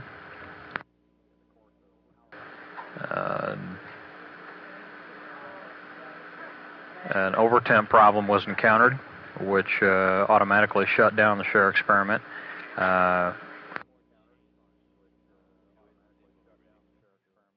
There have been no more attempts to try and repower the Share before doing some careful ground analysis.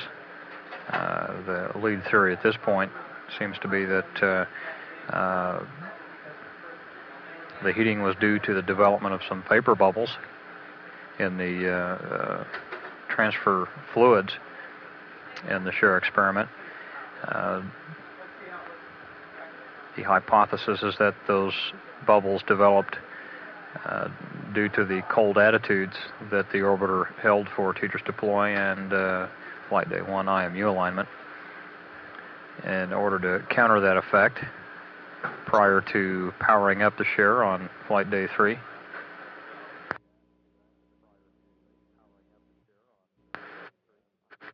crew will be asked to activate some payload bay heaters during the IMU alignment in the morning to protect from further bubbling during that cold attitude, and also to use another heater to precondition the Share prior to power up. After the preconditioning period, step 1 in the Share power up will be initiated.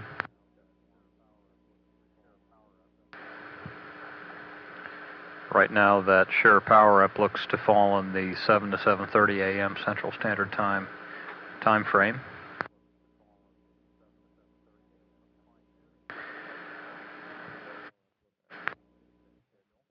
Getting some fine-tuning tonight, the IMAX data take schedule based on observable weather conditions and observable ocean conditions, and based on pre-flight preferred targets, a final schedule for Earth-looking views using the IMAX camera has been prepared and will be teleprinted to the crew prior to the wake. Overnight planning going very smoothly. Also in the works, messages to the crew outlining procedures for bringing the cryogenic hydrogen tank 3 back online.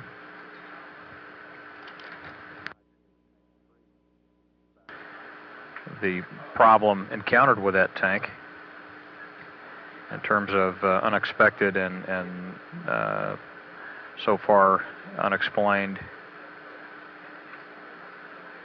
spikes in the pressure in that tank and its adjacent manifold, the manifold which feeds the orbiter fuel cells, has been theorized that as the extremely cold liquid hydrogen was heated by the A and B heater elements and began to flow into the manifold, a small mass of cryogenic hydrogen passed into the manifold prior to gasifying. And once inside the manifold, reached the temperature necessary to gasify, expanded, and thus causing a spike or a sudden rise in manifold pressure. Unable to positively identify the problem in real time, that tank was taken offline, those heaters shut down for further ground analysis. The game plan at this point is to turn on that cryo set in the morning with a single heater operating, heater A. If the pressure signatures are as we expect, we'll run on that heater for some time. Spikes should gradually lessen as the cryogenic hydrogen depletes. And once ground controllers feel like the situation is stabilized, then they'll turn off heater A and turn on heater B to verify its health. This and all these other messages being prepared for the crew as we speak, and we're now 2 hours and 20 minutes from crew wake up. At mission elapsed time 1 day, 14 hours and 40 minutes. This is Mission Control. This is Mission Control at 1 day, 15 hours and 34 minutes into shuttle mission STS-29. We're in the process of acquiring signal through the Tracking and Data Relay Satellite West.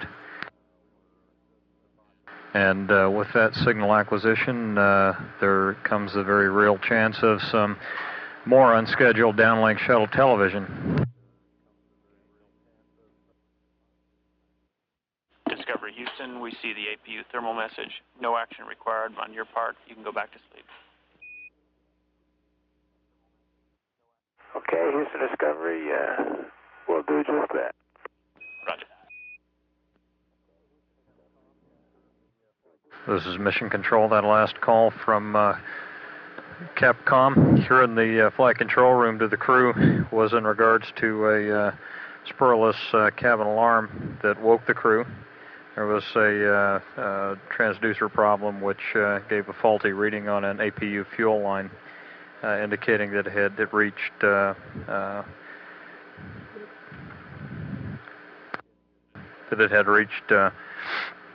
unacceptable high temperatures.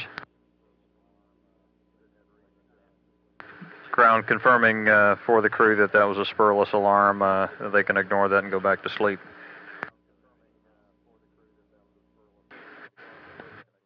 A sleepy Commander Michael Coates thanked the Capcom for the information and is on his way back to bed. Again, about an hour and 20-minute premature wake-up for the crew of Discovery by a false alarm indicating a possible APU fuel line overtemp. Ground controllers confirming that that's a transducer problem and not a real overtemp in fact. Crew on its way back to bed for another hour and 20 minutes at 1 day, 15 hours and 40 minutes into the mission.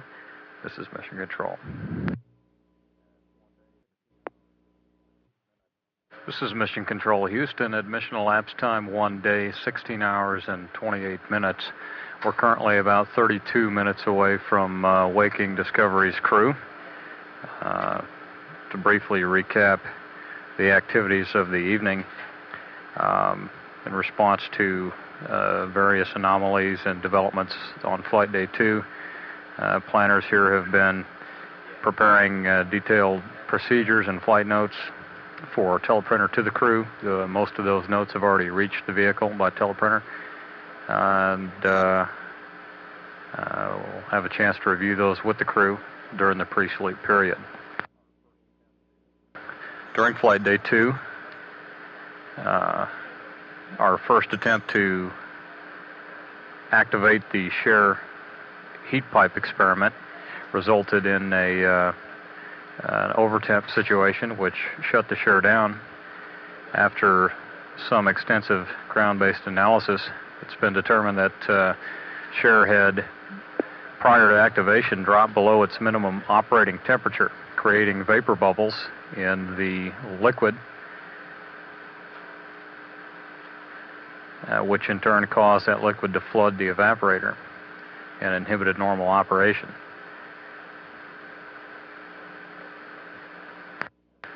So Share test number 1 was not completed, and plans are in work to attempt Share data tech number 1 on Flight Day 3. In order to avoid the lower than operating temperature problems that we encountered on Day 2, and in order to maintain the heat pipe temperature above 0 degrees Fahrenheit, some additional payload bay heaters will be brought into play to maintain appropriate temperature levels on the Share package during those times when the vehicle would be in a particularly cold, payload bay cold attitude, particularly during the IMU alignment planned early in the morning. In addition to that, just prior to Share activation, using a low wattage heater, we'll do a little preconditioning on Share to help prevent the creation of any additional vapor bubbles and to help vent any bubbles that may remain.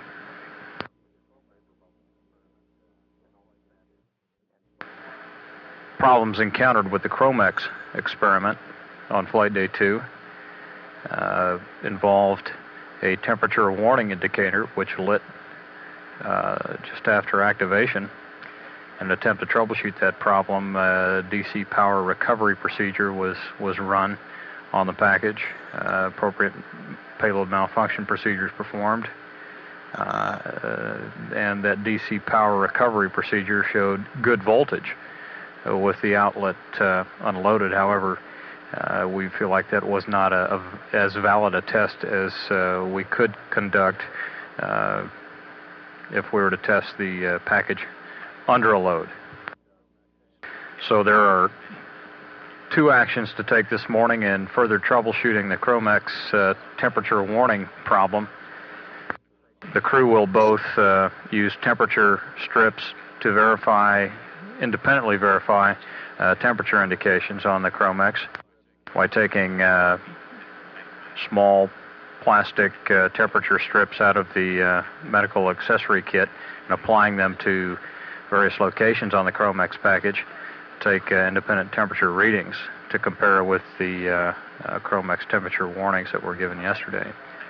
In addition to that, a modified DC power recovery procedure will be performed to test the voltages internal to the Chromex package under loads.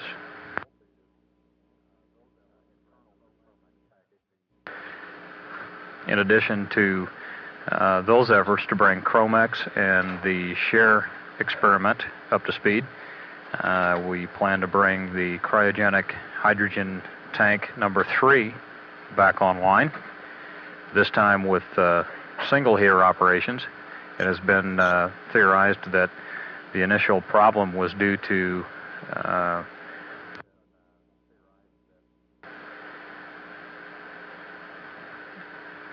sudden high pressures in the tank and manifold during dual heater operations. During intensive heating of the cryogenic hydrogen, a mixture of gaseous hydrogen and cryogenic hydrogen are forced through the tank valve into the manifold, sort of a slush mixture, and that perhaps a fairly significant mass of cryogenic passed through the valve and into the manifold, and then gasified the manifold, expanding as gases do, and causing a sudden jump or increase in the pressure within the manifold.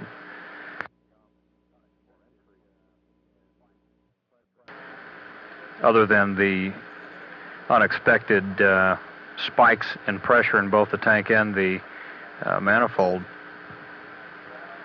the fluctuations in tank pressure and manifold pressure are in line with those seen previously on STS-29 and previous Discovery missions with that particular cryo tank set number 3.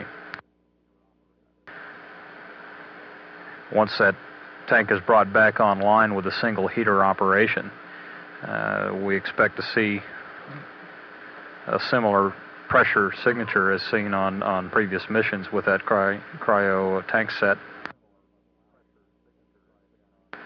And eventually those spikes should level out as the cryogenics deplete.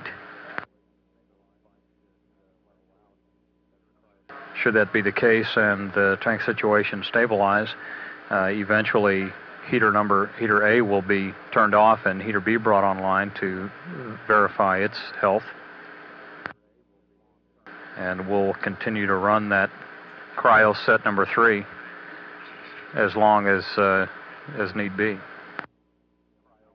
And in that event, we will cancel the power down of certain systems on board, certain non-essential systems which had been powered down to conserve cryogenic use, in the event that we would have to live with only 2 of the 3 cryogenic sets.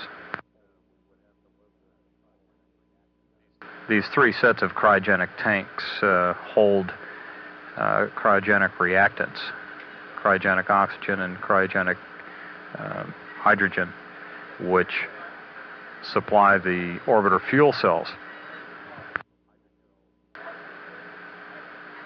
For the last day and a half, we have been supplying those fuel cells with reactants from 2 of our cryogenic tank sets.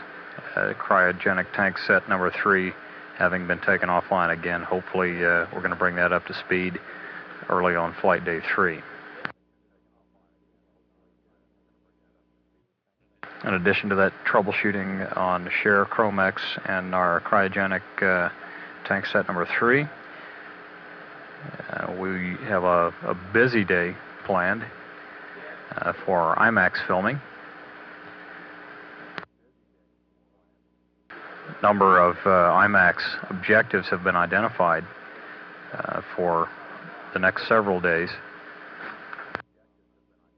including some very interesting geographical phenomena, including the Uretafort crater in South Africa, an impact crater of 140 kilometers diameter and the oldest known terrestrial impact structure.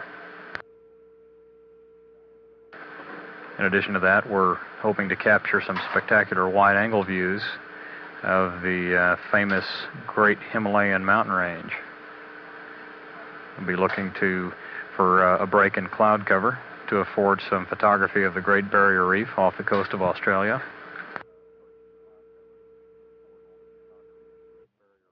And we'll be looking to photograph some volcanic strings, a string of multiple volcanoes along the fault lines in the Earth's crust in Indonesia.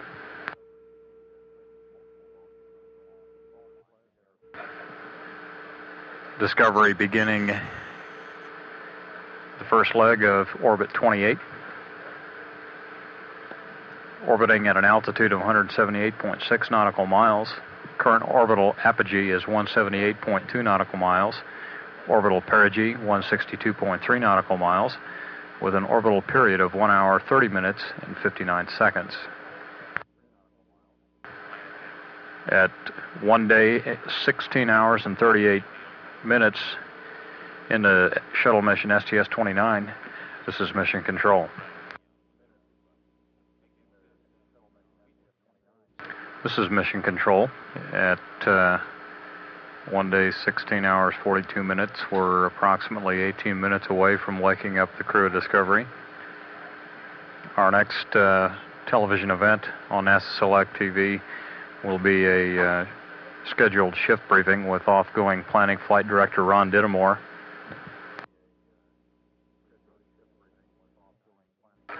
That shift briefing is scheduled for 3:30 a.m. Central Standard Time. Those who are interested in participating in a shift briefing with a specific interest should notify the Johnson Space Center News Center. In the event that no interest is communicated, that shift briefing will be canceled. Again, it has been a fairly routine planning effort on the part of the STS-29 planning team. There have been some issues in work, but they've been worked at a very comfortable pace, and recommendations prepared in the way of messages to the crew and the oncoming Orbit 1 flight team. Those messages are in place, and we're 16 minutes away from waking the crew and beginning the shift handover from the planning team to the Orbit 1 team. Again, the next television event is currently scheduled as a shift briefing with off-going planning flight director Ron Dittemore. Currently scheduled for 3:30 a.m. Central Standard Time. Those who have a specific interest in a change of shift briefing should contact the News Center here in Houston at the Johnson Space Center. In the event that little or no interest is communicated, that shift briefing will be canceled.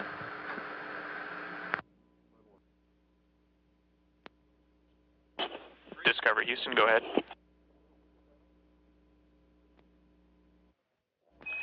Discovery Houston, go ahead. Good morning. We're going to start a little roll here out of attitude to try to get a picture of the Sinai area. Roger. This is Mission Control Houston. We've already had some early air-to-ground contact with Discovery's crew. Commander Mike Coates responding to a call from the Capcom here in Mission Control, letting us know that they are up and around and preparing to roll the orbiter a little bit so they can shoot some photography of the Sinai Peninsula. We're currently 6 minutes away from the official crew wake-up time, and we'll probably hold off on any other air-to-ground calls until then. While the crew is active and looking for photographic targets of opportunity, the time is still theirs, so we'll stand by and approach them again at the official wake-up time.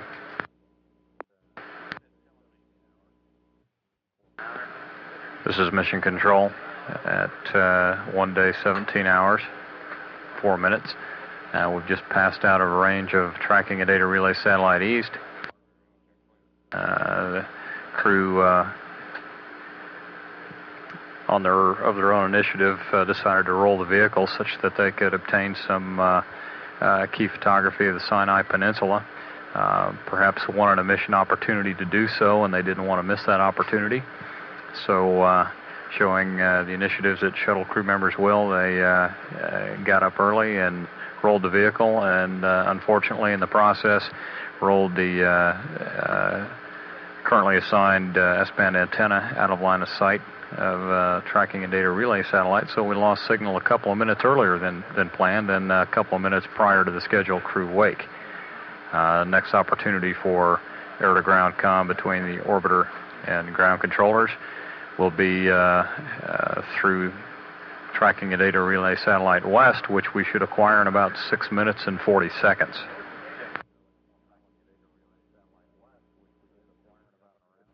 The crew wake at this point, merely a formality. The crew Discovery up and around, getting ready for some breakfast in a busy flight day 3, currently on orbit 28 at an altitude of 166.4 nautical miles.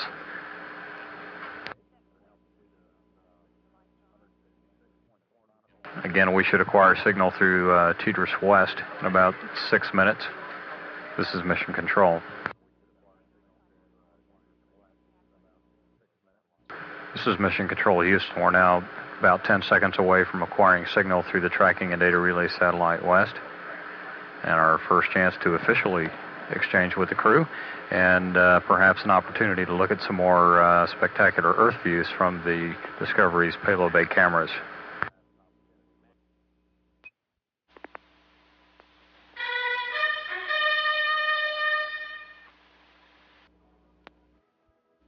Discovery Houston, good morning. Number 5, Marines. Roger that. That's just great. We got 2 Marines up here standing at attention. What do we do now? Well, we have 1 down here standing attention too. Jim and Bob brought their dress uniforms along. They really look good.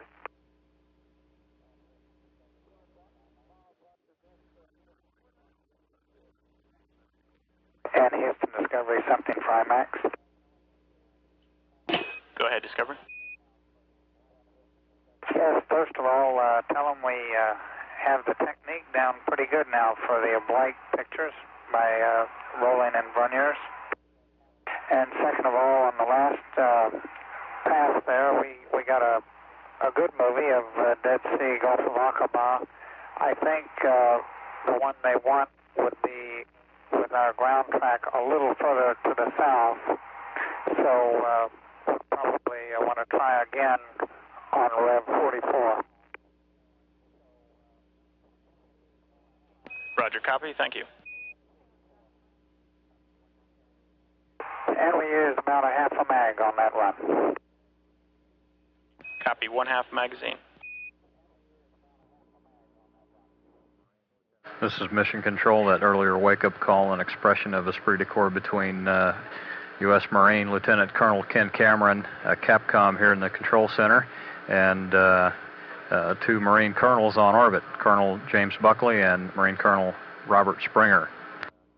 First response of Semper Fi from Colonel Springer on orbit, and second response from Navy Captain and Commander Michael Coates,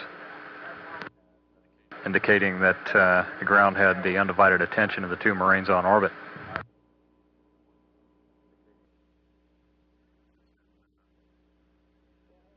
Discovery Houston with a flight note. Go ahead. Roger, this is a change to your flight plan, page 3-16. It'll take place about MET of 18 hours. Go ahead. Okay, after the COAS-CAL, we'd like you to maneuver to -ZLV, -YVV to minimize comm dropouts. So change to Omicron in the cap from 270 to 90. And we'd like you to remain in this attitude until 2/0130, until we get to the Amos RCS test. Okay, we'll go to -YVV instead of +YVV, Omicron of 90, and stay in there until the Amos RCS test. Roger, good copy.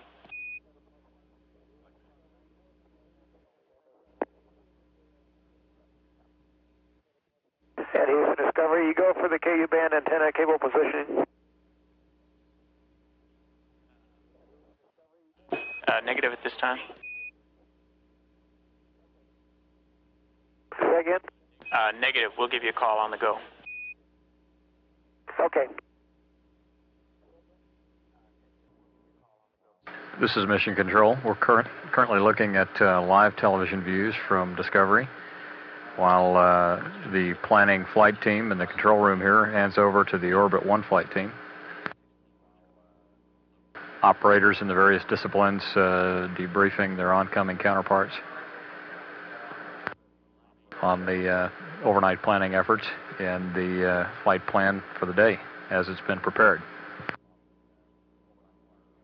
Discovery now crossing the northwest coast of Australia, while our instrumentation and communications officer here in the control room commands on board closed circuit television systems and bringing some live views down through Teeters West. Our next television event at this time stacks up to be a shift briefing with off-going planning shift flight director Ron Dittemore. That shift briefing would take place at 3:30 a.m. Central Standard Time. Those who would have a specific interest in a shift briefing at that time should notify the news center here at the Houston Johnson Space Center. In the event that little or no interest was shown in that shift briefing, we will cancel it. And Houston Discovery, we powered on the share heater at 17:27:44. Roger, 17:27:44.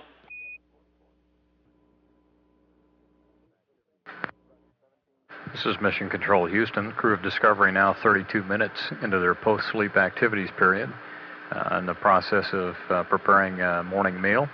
Already been up looking for IMAX targets of opportunities. They've already shot half a magazine of IMAX film as they crossed the Middle East on Orbit 28. And getting ready for a fairly busy morning of activity, including some preconditioning of the shear heat pipe experiment with payload bay heaters to purge and avoid further development of vapor bubbles in the liquid chambers of the shear heat pipe. Vapor bubbles being the suspected culprit in the overtemp situation which occurred on flight day 2.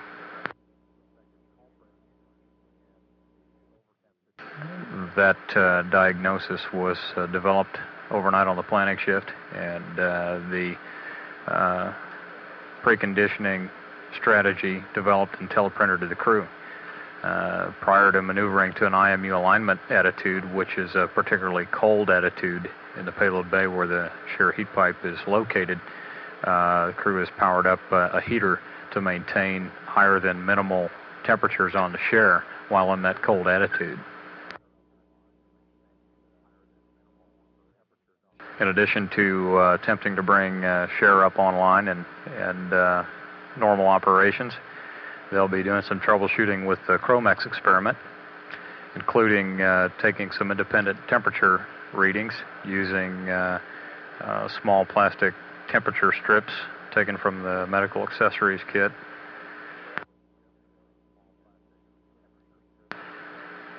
The high temperature readings yesterday don't instill a lot of faith and confidence in ground controllers as actual readings. Although voltage measurements were taken yesterday, they were not taken while the experiment package was under load. So 2 courses of action being pursued in Chromex troubleshooting today. One will be to take the independent temperature readings, and 2, to measure voltage. Houston Discovery, the cryo O2 tank heater sensor check was normal. Discovery Houston, copy.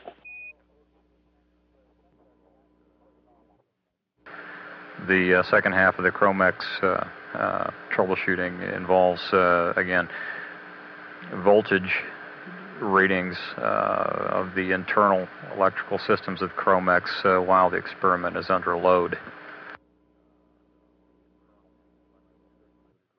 In addition to Chromex and share troubleshooting, there will be an attempt this morning to bring cryogenic hydrogen tank 3 back online, this time with single heater serving as the heat source which pressurizes the tank and forces cryogenic material into the manifold, which feeds the 3 orbiter fuel cells. And if the single heater operation works as successfully as expected with that cryogenic hydrogen tank, we'll continue to work with that tank. Discovery Houston, you have a go for cable repositioning. In work. Roger. Negative, hold off on that, please. Okay, you want us to hold off on cable positioning? That's affirmative. We want to complete our tags work, and then we'll give you a go.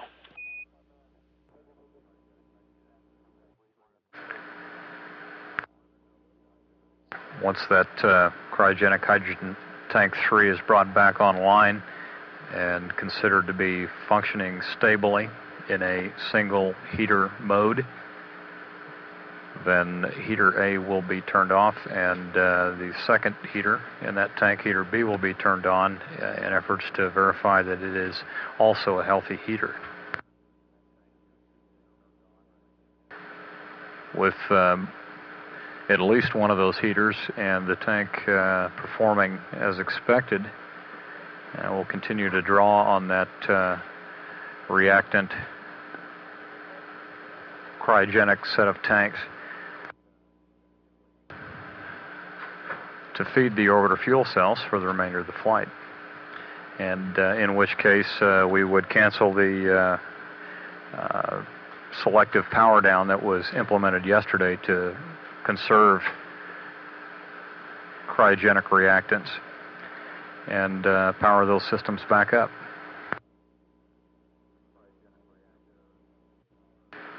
In addition to those efforts to restore Chromex share and our cryogenic hydrogen tank 3, they'll be carefully watching for those IMAX targets of opportunity on the Earth's surface, and including some weather phenomena that they'll be on the lookout for. Should be a busy day of IMAX filmmaking for the crew of Discovery. Discovery Houston, you're now go for KU band cable repositioning. Okay, Bob's going to put it in work. Roger. And Houston Discovery, you go to align IMUs 1 and 3. Discovery Houston, you go to align. Okay, angular error was .02. Hey, Houston Discovery for tags. Go ahead, Discovery. Yeah, we got the messages. They all looked okay. I looked in the tray real well before I pulled the images out. It appears that the back end of all the sheets tends to curl up. Now, the end of the sheet is down pretty much, but then it gets a hump, sort of like the paper, if you look at it from the side, that is doing its long dimension from the side, would look like an S shape. And I suspect yesterday, as you put more images in, as that S shape pumps up more, one of the new images coming in just slides under it and starts doubling up. Discovery Houston, copy your last, Jim, stand by. Okay, and also I have some stuff for Chromex if they're interested. Yeah, go ahead with the Chromex information, please.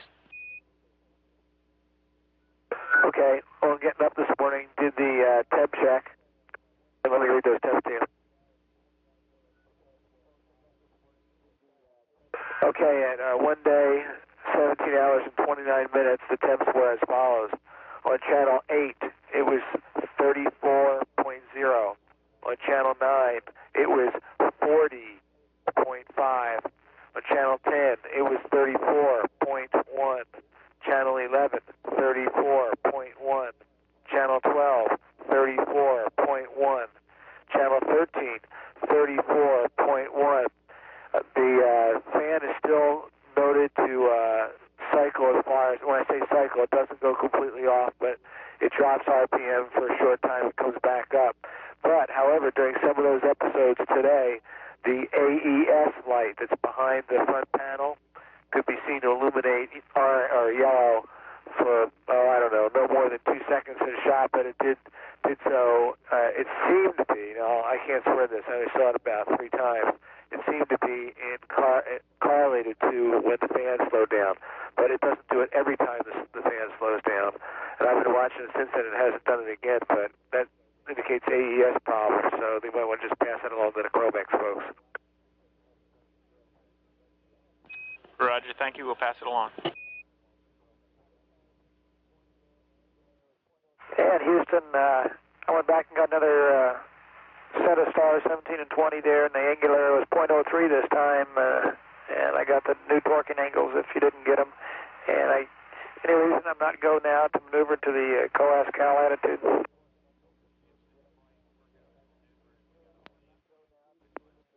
Discovery Houston, we got all the data, and your go to maneuver to COAS attitude. On the way. This is Mission Control Houston at mission elapsed time 1 day, 17 hours and 55 minutes. Our next television event had been scheduled as a change of shift briefing with off-going planning flight director Ron Dittemore. Due to lack of expressed interest, that shift briefing has been canceled. Originally scheduled for 3:30 a.m. Central Standard Time. Again, the planning shift briefing has been canceled. Discovery Houston with a note.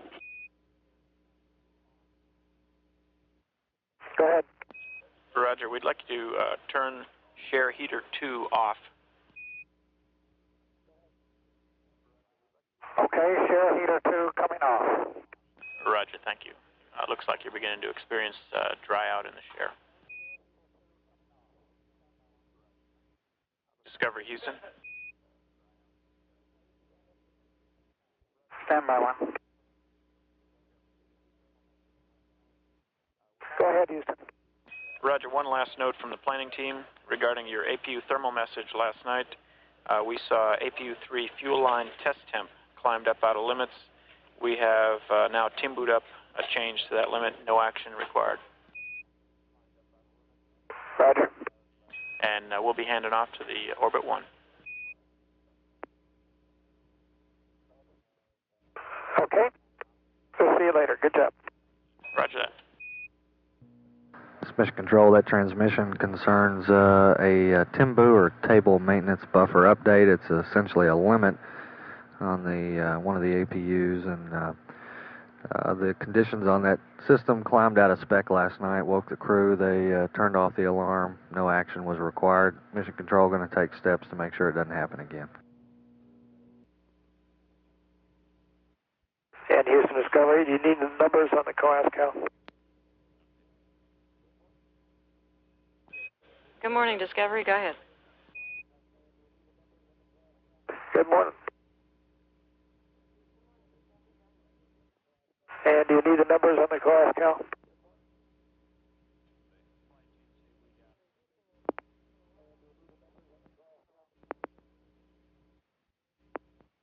Discovery Houston, we lost you for a while, but we've got the data for the COAS-CAL, so no need to read it down. Okay. Good morning. Good morning. Discovery Houston, we'll be going back to normal variable parameters, and you'll be seeing an uplink for that. Roger.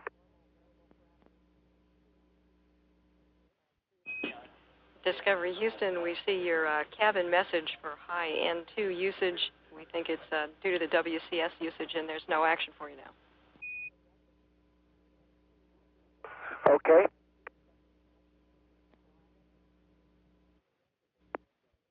Houston Discovery. Go ahead, Discovery. Yeah, Kathy, this is Jim. We're going through the teleprompter messages here, and I was picking out the ones that are applicable to Chromex. And I guess I'm unsure if we've gotten the whole message here. I have message 20, which is the Chromex manual temp check, and it says page 1 of 3, 26 lines this page. That's the only page of message 20 I have. I have message 21, which is the Chromex electrical load check. It says page 1 of 2, 28 lines this page. I have those 28 lines. I don't have page 2. Or message 24, which is the Chromex template workaround. That one's page 1 of 1, and I do have that one. So the question really boils down to, are there additional pages for message 20 and message 21? And if there are, I guess you'll need to resend those. Okay, let us look. We'll call you back. Thanks. And Houston Discovery for the IMAX folks. Go ahead, John. We're listening. Roger, the weather was too bad for the Indonesian pass at 1 day, 17 hours. So we waved it off. Okay, we copy that. And for Jim Bajan, you have all of the text data for message 20 and 21. The additional pages were pictures, and they will be sent up by tags. Okay, thanks a lot, Kath. And it's Marcia. Sorry, Marcia. There would be no cake waiting for you when you got back. That was Jim Bajan, not us.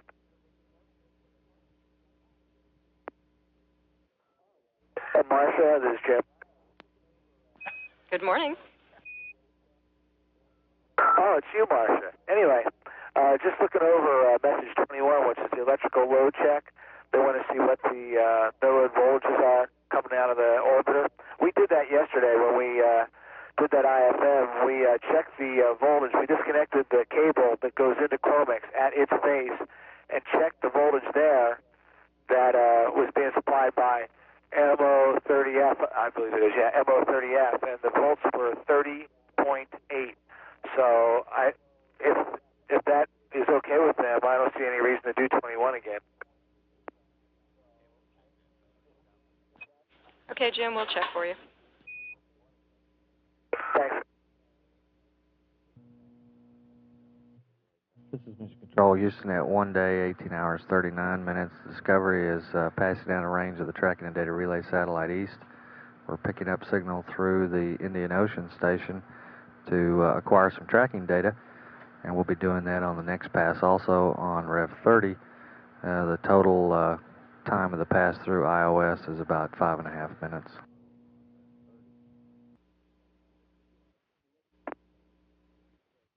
Hey, Houston Discovery. Go ahead, Discovery.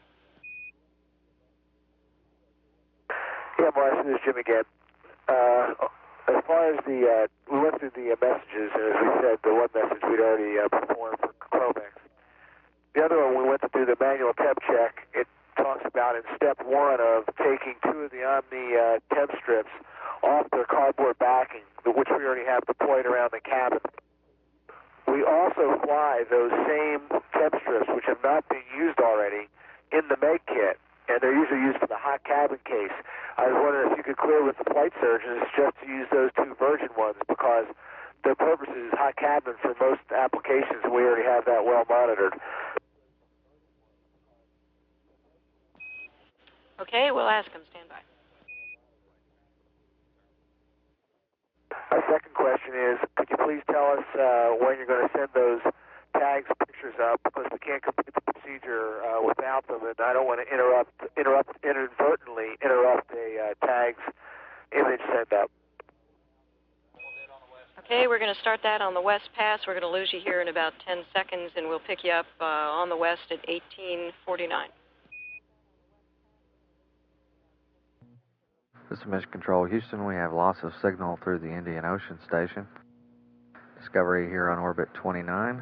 The planning team has given way to the Orbit 1 team. Handover has been complete. Orbit 1 is now underway. The crew is up. They're in the post-sleep part of their timeline, which includes exercise, breakfast, a little housekeeping.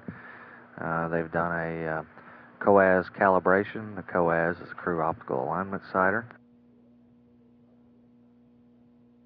Not very many changes to the crew activity plan this morning over that which is published.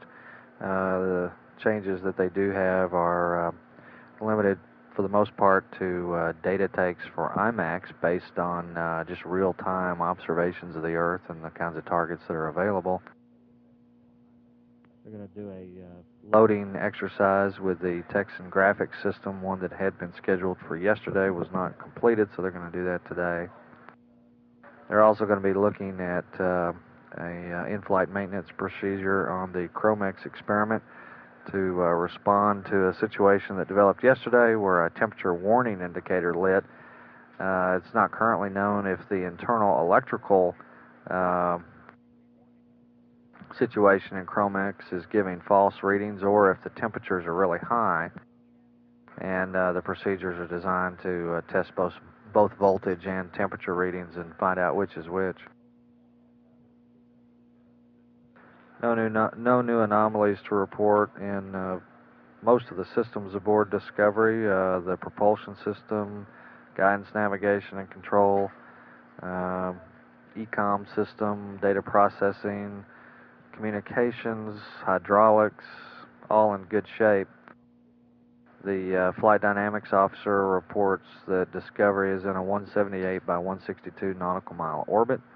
Her apogee, her altitude currently is 162.8 nautical miles. Period about the Earth, period of revolution about the Earth, 1 hour 31 minutes. Next primary landing site opportunities coming up today are Rev 33 into Edwards, Rev 44 into Edwards. Weather today is good at Edwards. Northrop weather is gusty. KSC in the morning will have its usual fog, but that's expected to burn off, and KSC would be go later in the day. And again, those are not planned landings. Those are landings that we always carry in our pocket as an opportunity in case the need arises. Crew is always kept informed of what those opportunities are, what the tick times, the time of ignition would be for each of those cases, and what their target numbers would be to feed into the computers in case they had to execute one of those maneuvers. That's to prevent against the crew being out of touch with mission control and needing to come home for some reason or another. The ground communications officer here in mission control reports no users of the manned spaceflight network have seen any hits of any kind from the heavy solar flare activity underway this week. The flight surgeons, of course, have reported both pre-flight and during flight that absolutely no effects are expected or anticipated in any way on the crew from the solar activity underway. That's a function of both the altitude and the inclination of the orbit in which Discovery is now flying. Today at 8 a.m. Central Time, a training exercise known as a sim to the people here in Houston, a simulation, will get underway in the Mission Control Center in the third floor control room in Building 30 of the Mission Control Center.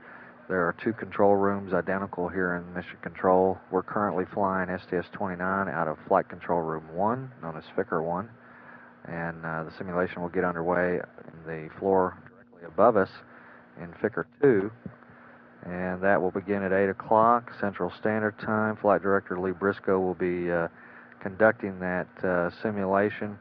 They will be dividing data clusters, pieces of the mission operations computer that controls the data telemetry and analysis of same.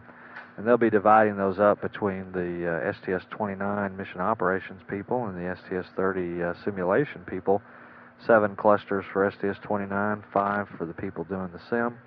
That's something we've done before, although we don't do it quite often, but there are a lot of training exercises that need to be completed between now and the intended launch time of STS-30, the Magellan mission, on the 28th of April. Data Processing Systems Officer reports that cathode ray tube number 1 had a critical bite last night. That means it went down. The crew did a recovery procedure. It's up and functional, and in fact it's the one they're using now. The story on liquid hydrogen cryogenic tank number 3 at this point is that over the course of the last day, significant data reduction was accomplished, and the engineering community feels it does understand the situation with that tank. One of the important inputs to their understanding came from going back and looking at the data from STS-26 for the same period of time. The tank aboard Discovery is the same one that was aboard Discovery on that flight. In both cases, it exhibited similar characteristics, which helps the engineering people to understand what's going on with a lot more confidence than they felt yesterday. There is a procedure that they have put together. Discovery Houston, we're with you through Teeters West. Roger, read you through Teeters West. And we have a couple answers for Jim Bajan if he's listening. Okay, stand by just a little while. Control to continue the procedure for working with liquid hydrogen cryogenic tank number 3 is proposed to be where the crew would activate heater A in the automatic mode. They think that would begin to solve the problem. The exact procedure and all of the details associated with it will be reviewed by the mission management team at their daily meeting to begin this morning at 8 a.m. Central Time. And if they approve the procedure, then we would expect to implement that later in the Orbit 1 shift. Also, in the environmental and life support area, the Discovery did a water dump last night before the crew went to bed. That should hold the ship until the test objective set for Flight Day 4, which will take place on Orbit 49 over Hawaii. That's the test, of course, where we would like to observe, videotape, and photograph a water dump from the Discovery as she passes over, see what that looks like on the ground. One of the test objectives there is to see if there is any indication that water dumps could perhaps set up an environment around the orbiter that could cause problems for various sensitive scientific pieces of equipment. We're expecting television today from the cabin of Discovery on Orbit 35 as it moves into Orbit 36 over Teeters. A couple of work on chickens in space and the share experiment. Okay, Marsh, this is Jim. I'm ready to copy what you have. Okay, relative to Chromex, we'd like you to do the whole procedure again so that the ECOMs can watch. And as far as the strips in the med kit, they are for a higher temperature. The ones that are around the cabin are the ones for the temperature range we're looking for, so we'd like you to use them. Well, as far as the temperature strips go, the two I have in the med kit are identical to the ones around the cabin. They go from 14 C or 58 Fahrenheit up to 31 C or 88 Fahrenheit, which is what you expect. And if you could repeat the first part of your statement, it was a little garbled. Okay, the docs are looking at the stuff from the med kit. The first statement was relative to Chromex, and We'd like you to do the whole procedure again in message 21, and the ECOMs will watch this time. Okay, we'll do it again. Thanks. Discovery Houston for Jim Bajan. Go ahead. Well, the temp strips in the med kit are supposed to be for a higher range. If they are not, and they are the ones that you say they are like in the cabin, then you're go to use them. Okay, well, I guess I'll go to use them. And would you give us a heads up when the tags message is going to get here? Okay. Thanks, Martian. And Houston Discovery. Go ahead, Discovery. Okay, the E-Class redundant component checkout is complete. Okay, we copy, thanks. Discovery Houston, for the tags information, you can expect to start seeing it in about 13 minutes. Roger. Discovery Houston, we have a cleanup item for you. When you get a chance, you can take the star trackers back to track. Okay, Marshall, we'll do that. Star trackers back to track.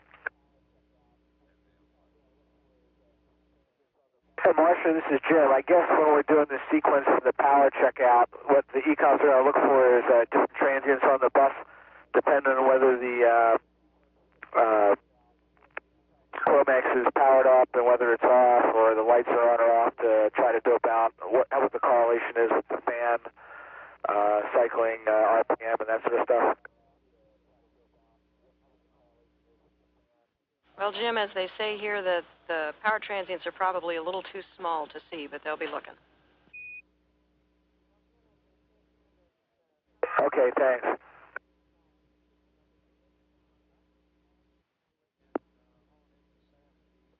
Discovery Houston, the picture pages you were waiting for are up in the tags, and we're starting on the detailed pages.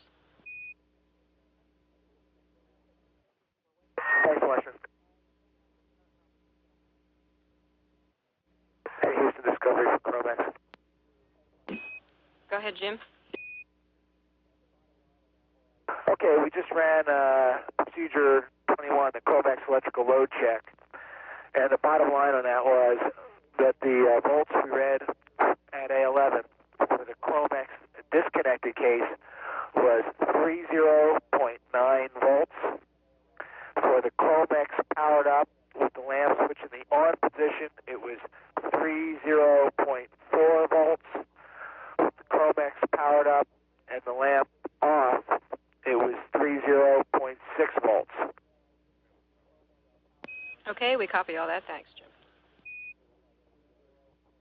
And Marcia, now while we're getting ready to do the other stuff, what configuration do you want to have the lamp switch in the meantime? Do they have any druthers? Stand by. Discovery. Go ahead, Discovery. I got a quick question on PCS System 2 config regarding the O2 reg inlet SYS1 valve. When you go through and reconfigure to SYS2 per the checklist on 5-18, it does not have you take O2 reg inlet SYS1 back to closed. I assume that step's inferred unless you want both of those open. Okay, Jim, we'd like to leave it open. Okay, we got that.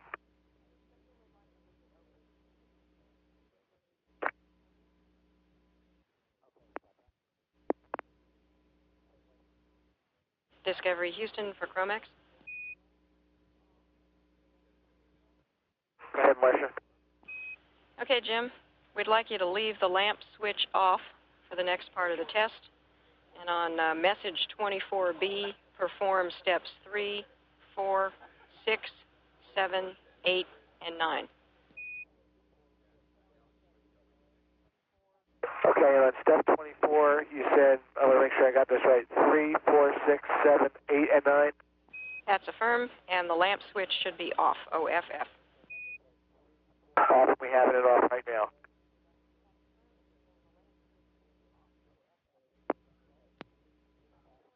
Discovery Houston for Dr. Bajan. Go ahead. Relative to the tags messages, we'd like to know if you've ever had to extract a message from anywhere other than the tray. No, we've always pulled them out of the tray, sometimes at the back of the tray where they were doubled up, but always in the tray. Okay, thanks a lot. And Discovery again for Jim. We've got 30 messages there in the tray, and we're ready for you to go get them. Okay, and what?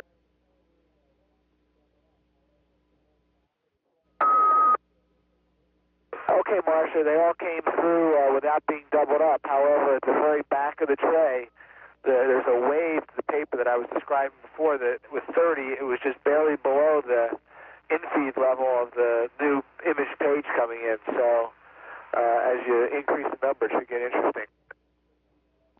Okay, we copy that. Thanks. And Houston Discovery.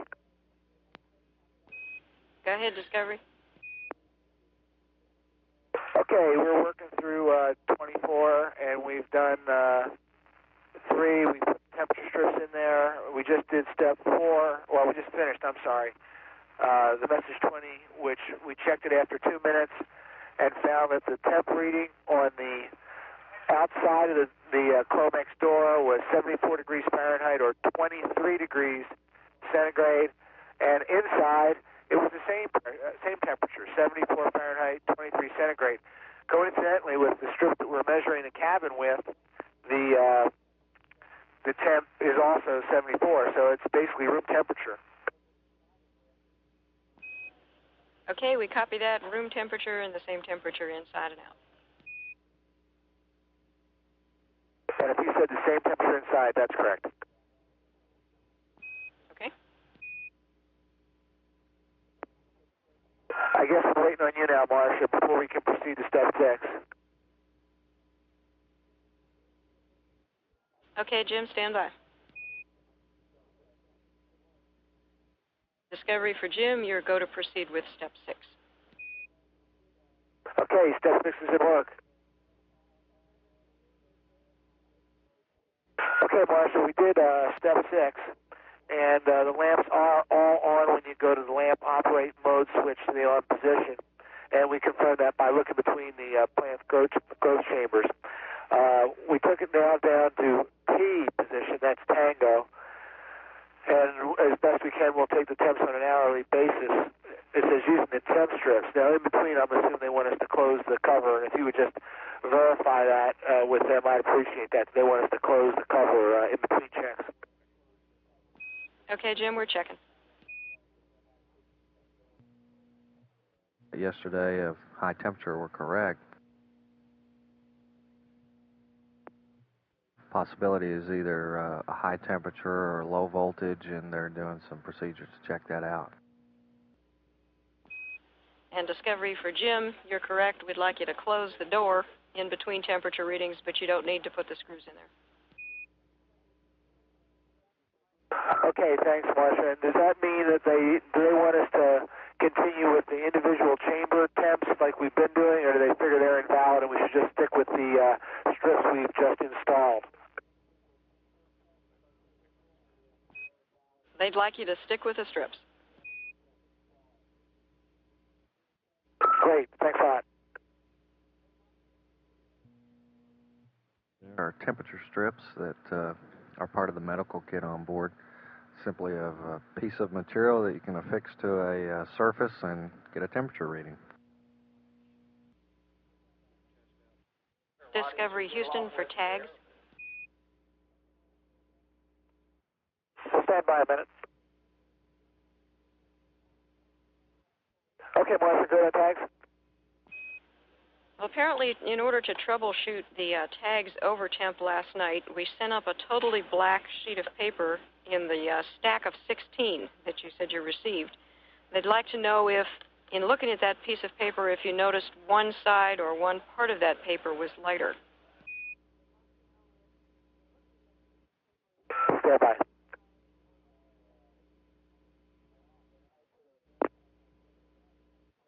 The very edges are black, and I'd say they're dark charcoal gray. They're not intensely black. And then as you go towards the center of the paper, they become a much lighter gray. And it's fairly symmetrical about the longitudinal center of the paper. So in the very center, it's a light gray, and it goes to a very dark gray on either edge. Okay, Jim, we copied that light in the center and darker on both sides, and we missed the part of your transmission before that. Well, all I said was if it was supposed to be black, the darkest place, I don't think you'd call it black. You'd only call it black if your choice is black or white. It's definitely a dark gray. It's not black as some of the actual letter test patterns that came up. Some of them look much blacker than the black on this test sheet.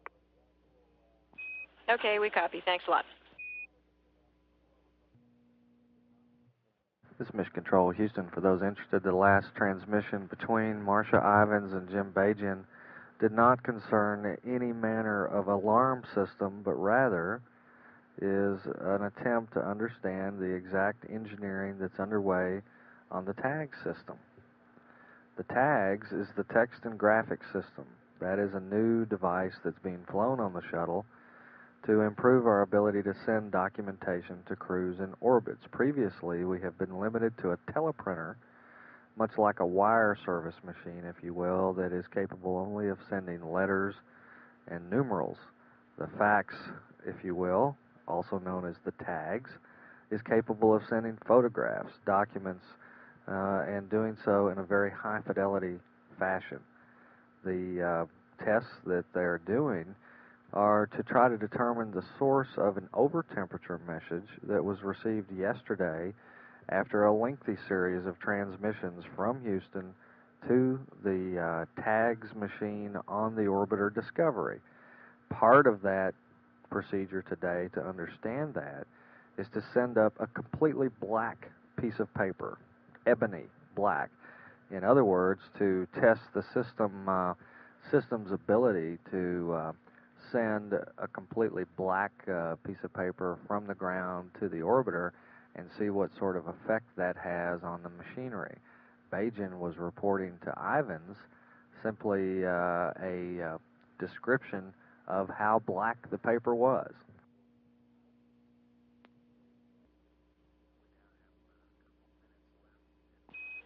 Discovery Houston, we're about 1 minute to LOS. We'll pick you up on the west side at 2027.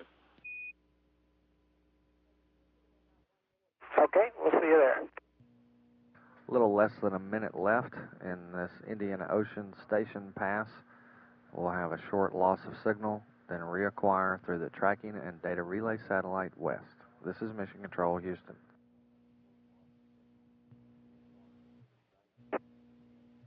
Discovery Houston through Tidris West. Okay, we're with you.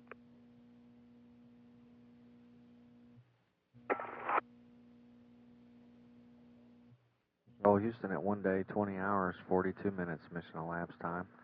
Here on her 30th orbit about the Earth, Discovery now about to pass over the east coast of Australia, out over the Pacific Ocean. When she crosses the equator and begins orbit 31, on that rev there will be a IMAX and Earth observation opportunity over the island of Zanzibar on the East African coast. Discovery will pass almost directly over the center of the island, which is off the coast of Tanzania. The object will be to see if they can spot any evidence of pollution in that area that is thought to be destroying a coral reef off of the coast of the island. Houston Discovery. Go ahead, Discovery. Yeah, we just flew over the Australian continent. They had a spectacular series of thunderstorms with a lot of lightning just west of Brisbane, we could see Brisbane. And next time around, we're a little bit north of that track, but might be worth trying to point one of our monochrome cameras in a payload bay at the thunderstorms and see what they look like to y'all down there. We can record it, and you can probably see it live. Okay, sounds like a good idea, and we'll work on it. Yeah, you might. We'll try to remember next time around, and you might remind us and see if we can still catch those thunderstorms. Okay. This is Mission Control. We're still checking to see if we'll have a good attitude of the ship to provide that television coverage that Commander Coach just suggested. Oftentimes from orbit, thunderstorms spread out over a large area seem to have an almost symbiotic relationship, cloud to cloud. Astronauts have observed that one lightning flash will trigger others in response in thunderheads in the area, and it's often a very startling and beautiful effect from space. On some missions in the past with black and white television cameras in the orbiter's payload bay, we have been able to observe that same thing, that same phenomena from the ground. And of course a variety of experiments, including the nozzle payloads that we've flown on past missions, Night Optical Survey of Lightning. Those payloads have been intended to try to categorize and explain exactly those things. Other Earth viewing opportunities today for the crew.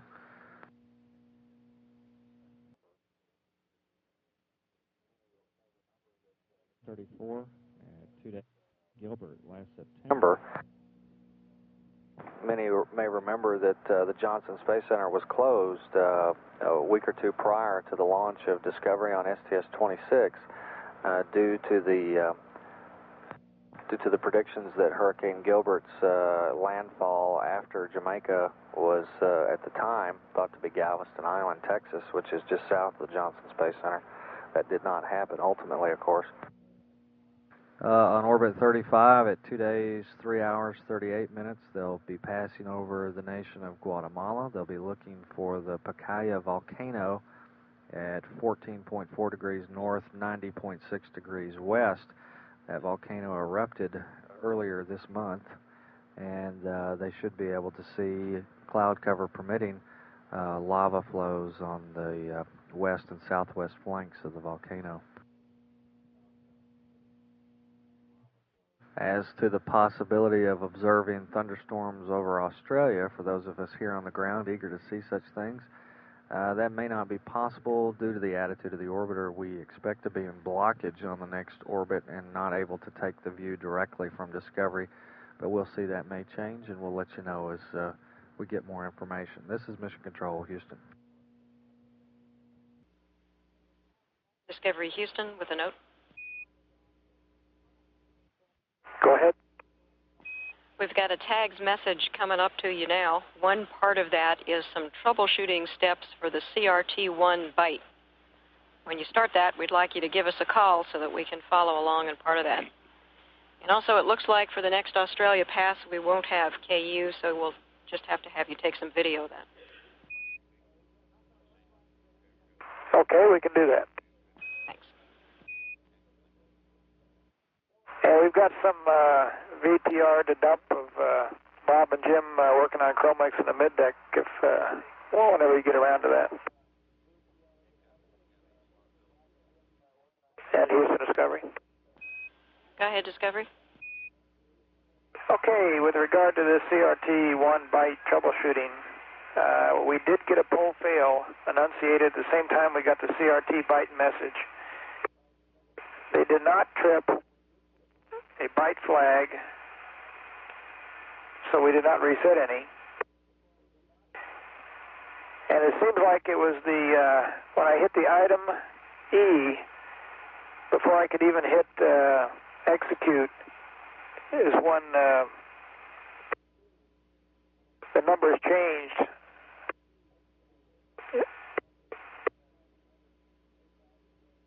But I can't swear if it was the item or the E that I hit when all of a sudden the number, the 8200, 8000 changed. took the item A, execute OK, but the item E is what messed it up the first time through. And I'll go perform this item Delta plus 0 Fox 49 right now. Okay, Mike, we copy, and we'd just like a clarification for the third question there. Were you pressing a key at the time of the enunciation, or was it afterwards? Oh, I understand the question. Yeah, we were finishing up the IMU line, and I had item 10, item 12, I believe, on spec 21 selected, and I was selecting item 10 to deselect the asterisk on item 10, and I forget which it was, the item or the 1 or the 0. One of those two gave me the CRT byte and the poll fail. Okay, Mike, thanks a lot, and I've got a note here for share. Stand by. Okay, Marcia, Jim Buckley is listening. Okay, Jim, the folks would like heater 3 on for 1 minute and then off. Okay, I understand. Heater 3 on for 1 minute and then back to off. I'll turn it on and give you a mark. Okay. Coming on now, Mark. Thanks. And Marcia, on CRT1, you wanted the 16 data words? Yeah, Mike, and we're ready to copy. Okay, first line, I'll just read you the whole display here. Up at the top, it's got 8200, 8000, and 0000. And then the next line is 0 Fox 49. And the data words across are all balls, all balls, all balls, all balls, all balls, all balls, all balls. The last word is Fox, Fox, Fox 8. The next line, after 0 Fox 51, is 8202, 8100, 2000, 8202, Charlie Fox 01, 2000, 104 Bravo, and 0014. Okay, Mike, we copied all that. Thanks.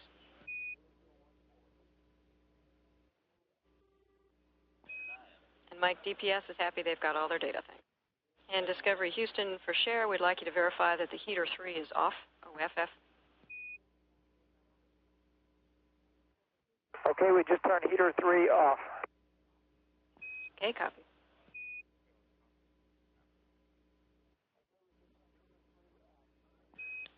And Discovery for Mike, we're ready for your video. Okay, stand by. Discovery for Mike, just a reminder, you'll need to select the VTR to downlink for us. Roger, we're getting my narrators up here ready to go. Oh, okay.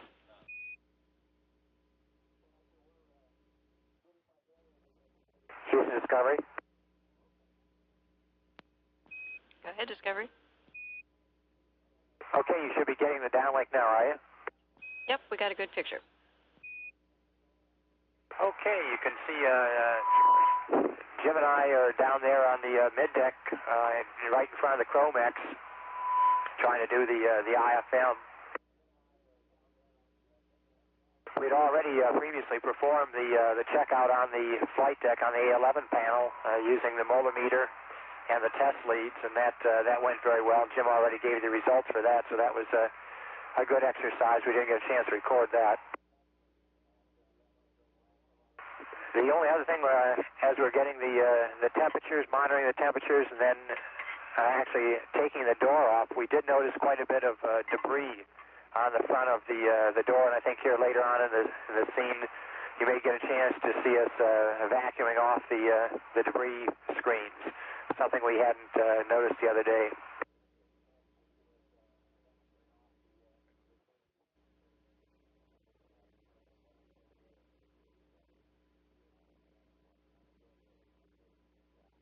Jim's just in the process now of taking off the last two of the screws on the door of the plant growth unit.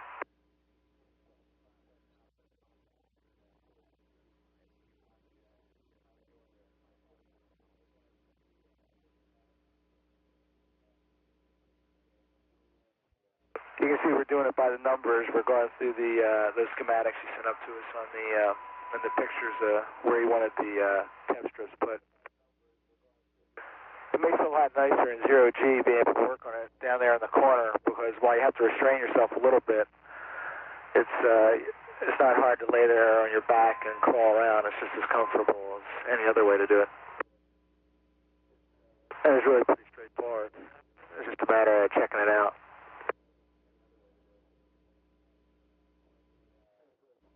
As you know, we reported the temp, I think, look back at the notes, but I think it was 74 degrees Fahrenheit on the center PGU.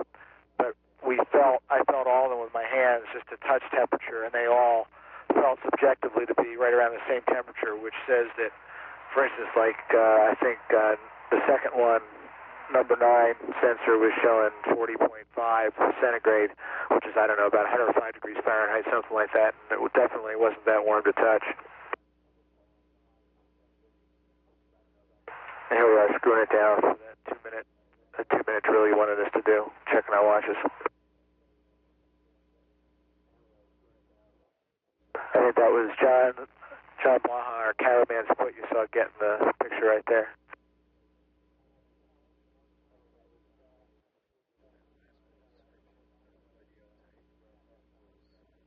Although this probably isn't the most complex IFM procedure we've ever done, still have to give an attaboy to the IFM guys. All the test equipment we used, particularly up here on A11, and the procedures worked just great. So it's once again, thank you for the training and the way things worked out. Well, that's a good call. I'm sure they'll be glad to hear it. And just so that Jim knows, Tandy's here watching you.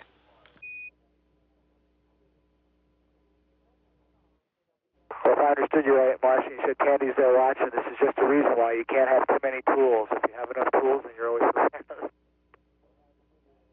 She's smiling.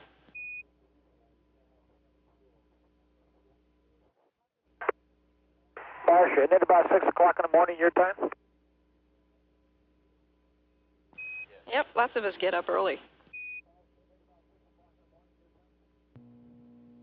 This Mission Control Houston had a temporary loss of the VTR through the KU band system. We hope to get it back in a second. It's coming in now. Again, this is videotape, although the descriptions we're getting from the crew are live. And just a second ago, Jim Bajan was reacting to the fact that his wife, Tandy, is in the viewing room overlooking the mission control room, and he was informed of that by Capcom Marsha Evans. And we see you there trying to perfect the Mike Coates pen flip. Not all of you are successful with that. I was wondering whether anybody would recognize that. We're watching. It's about the point in time where we decided that cleaning the screens on the front of the PGU was the right thing to do. So we're going to give you a little vacuum cleaner demonstration as well.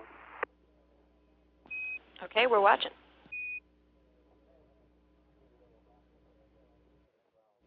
Yes, and Bob and I had almost fight over the vacuum cleaner since we're the prime operators in our households for that instrument, and we wanted to get a chance to show our prowess.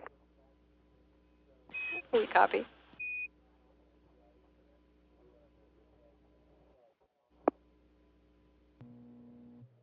It's Mission Control Houston, 1 day, 21 hours, 17 minutes mission elapsed time. Here in Houston, we're currently viewing some videotape that's being sent to us by the crew. It's some tape of their in-flight maintenance procedures earlier this morning on the Chromex equipment. And for our friends on the East Coast who are not now able to view this, a reminder that we will, of course, send you a replay of this videotape as soon as we've got a chance to do it and have got it racked up and color converted, and we hope to do that at the end of this pass or thereabouts, and we'll keep you informed. This is Mission Control Houston.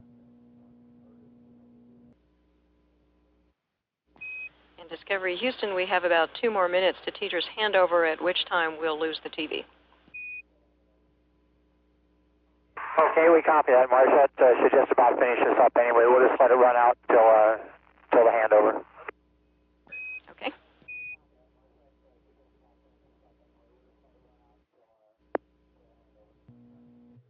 Mission Control Houston, we're transitioning between the tracking and data relay satellite west and the tracking and data relay satellite east. And that should conclude this current batch of videotape that's being sent to us by the crew.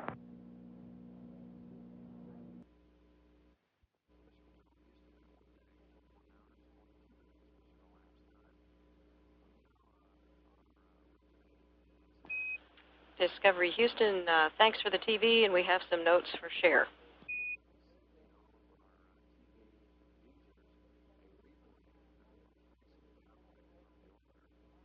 Okay, go ahead with the share notes. Well, just some comments. It appears that the temperature cycling on this thing is a lot more critical than was anticipated. For an example, the extra 2 minutes of heater time that we had on will end up costing 45 minutes to an hour in extra cool-down time. So we need to be pretty careful with that. We hope to start the next test on time, and just a reminder that you'll perform the share power up and power down for that test per the original payload ops checklist procedures.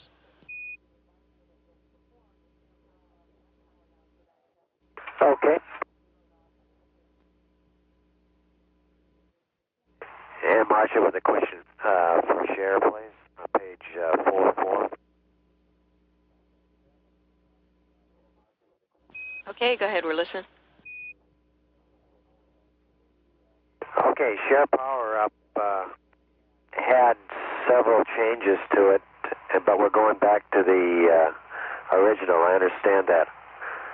However, on 4.4, you printed up a message, 13 alpha, which was the new share power down. Do you want to use that, or do you want to use the procedure that was published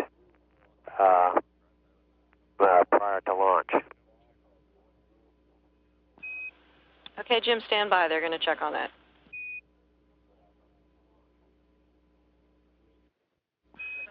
And Jim, we'd like you to use the power down procedure per the published book in the checklist. Okay, so message 13 alpha we will not use for the power down. That's correct.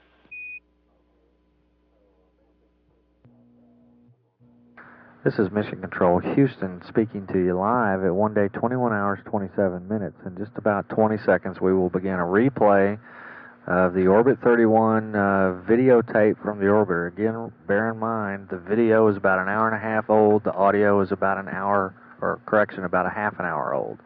This is Mission Control Houston.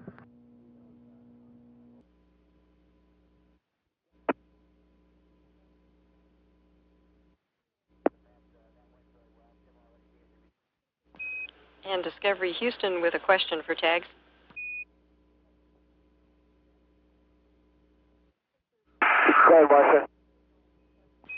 After the CRT troubleshooting message that we sent you, we sent some pictures of sites that you should be flying over pretty soon to take pictures of. We're wondering if you've gotten them. Well, we're just starting our IMAX off right now. We'll have a chance to look till later. We'll get back to you. We're really busy right now, okay?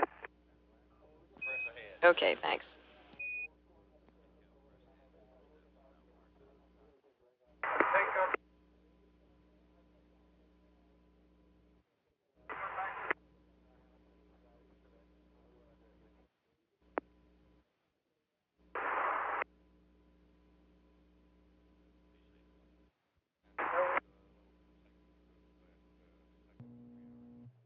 This is Mission Control Houston. That concludes our replay of the Orbit 31 downlink from the shuttle. That was a videotape that we saw. It's about an hour and a half old. Discovery Houston for IMAX. Houston Discovery, go ahead. Well, we've got a little change to the message we sent you. The time for the Serengeti, which in the execute package we sent you was 1:21:36, should be as per the checklist, which is 1:21:46. Okay, we copy that, and that sounds good because we're coming up to it. That's what we thought.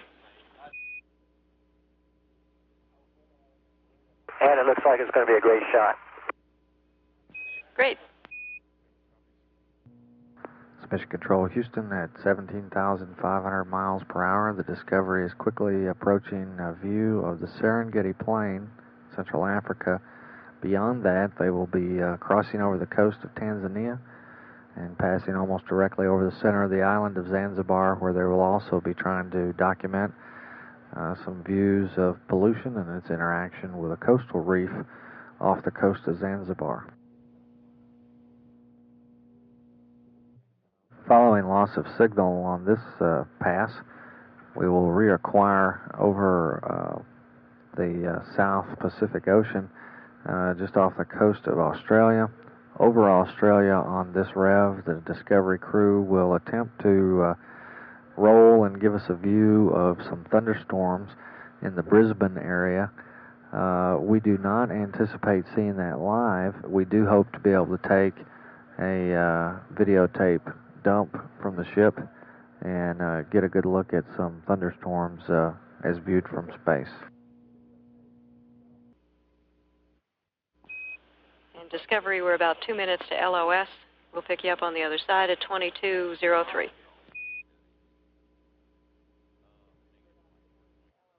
Roger.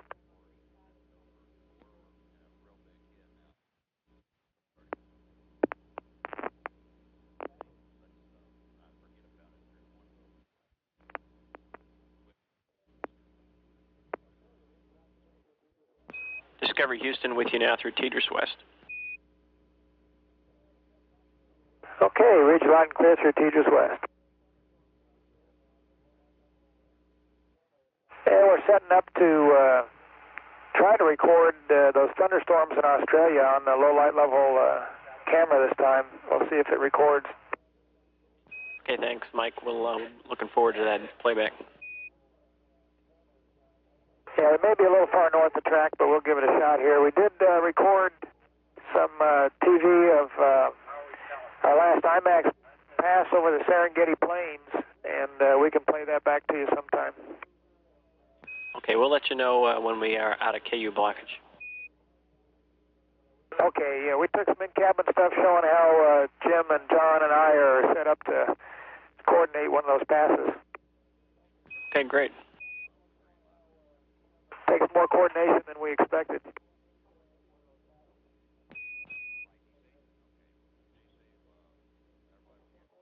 And for one Marine, one Navy, and one Air Force, that's a big task. I understand.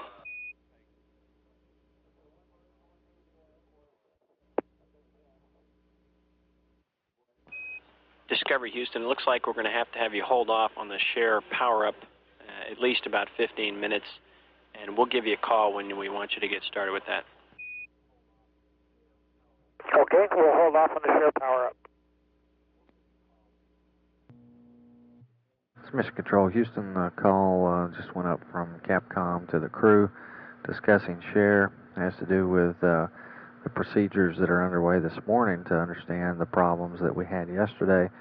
Over the night, the analysis seemed to point to a feeling that the overtemperature noticed in share yesterday was due to vapor bubbles forming in the fluid channel, causing one of the condenser legs to dry out. That is thought to have created a localized rapid heating effect, which contributed to the problem. The development of the bubbles is thought to have been because of the cold attitudes that Discovery was in during the TDRS deploy and the IMU alignment prior to the activation of share. So the procedures that they'll be doing this morning are meant to confirm that theory and then give the share folks some ideas on how to proceed from there. As that is underway, also, Discovery is passing over the continent of Australia. On the last pass 90 minutes ago, Commander Mike Coates reported that the crew was able to see some thunderstorms in the Brisbane area, and often those are quite dramatic events as viewed from low Earth orbit.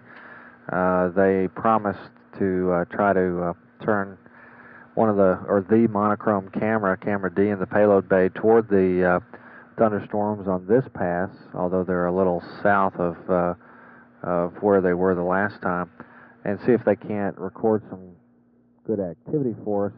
Because the KU band antenna for television is in blockage at this point in the orbit, we'll have to wait till a little bit later, probably just as we get on orbit 32 over Tidris West, before we would take that television, and that would be in the form of a videotape sent to us from the crew. We expect to see that around 7:23 a.m. this morning, Central Standard Time. Discovery Houston, we have an orbiter state vector on its way up to you.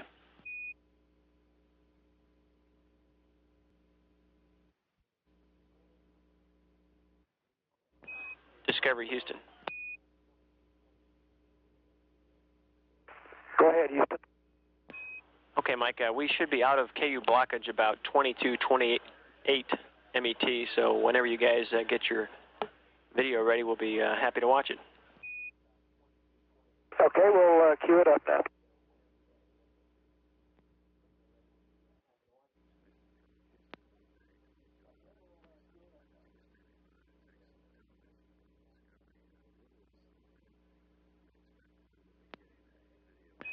Discovery Houston, can you let us know if you've emptied out the tags tray? We want to start up linking some more shortly.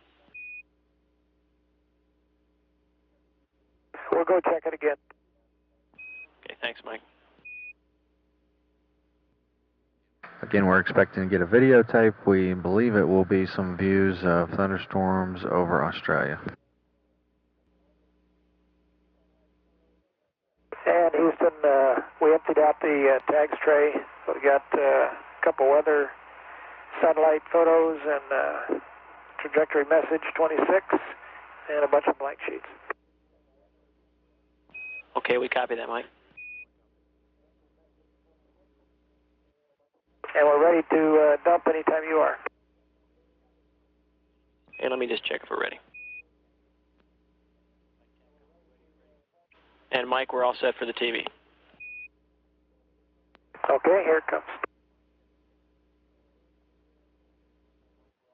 And let me know when you have a picture, Dave. Okay, Mike, we have a picture, and this is Pierre. Okay, you can see John operating the camera. You can see how big the camera is. He's got it in the overhead window on the port side. This is a coordinated effort. Jim Buckley has to look out the side window. He's sort of the spotter to see when the target's coming up on the ground.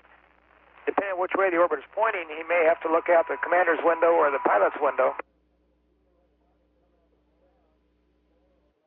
So he'll be looking out the window to see when the target's coming in view and tell us if we need to roll more or less, or in this case, pitch more or less, depending on which way the orbiter was pointing.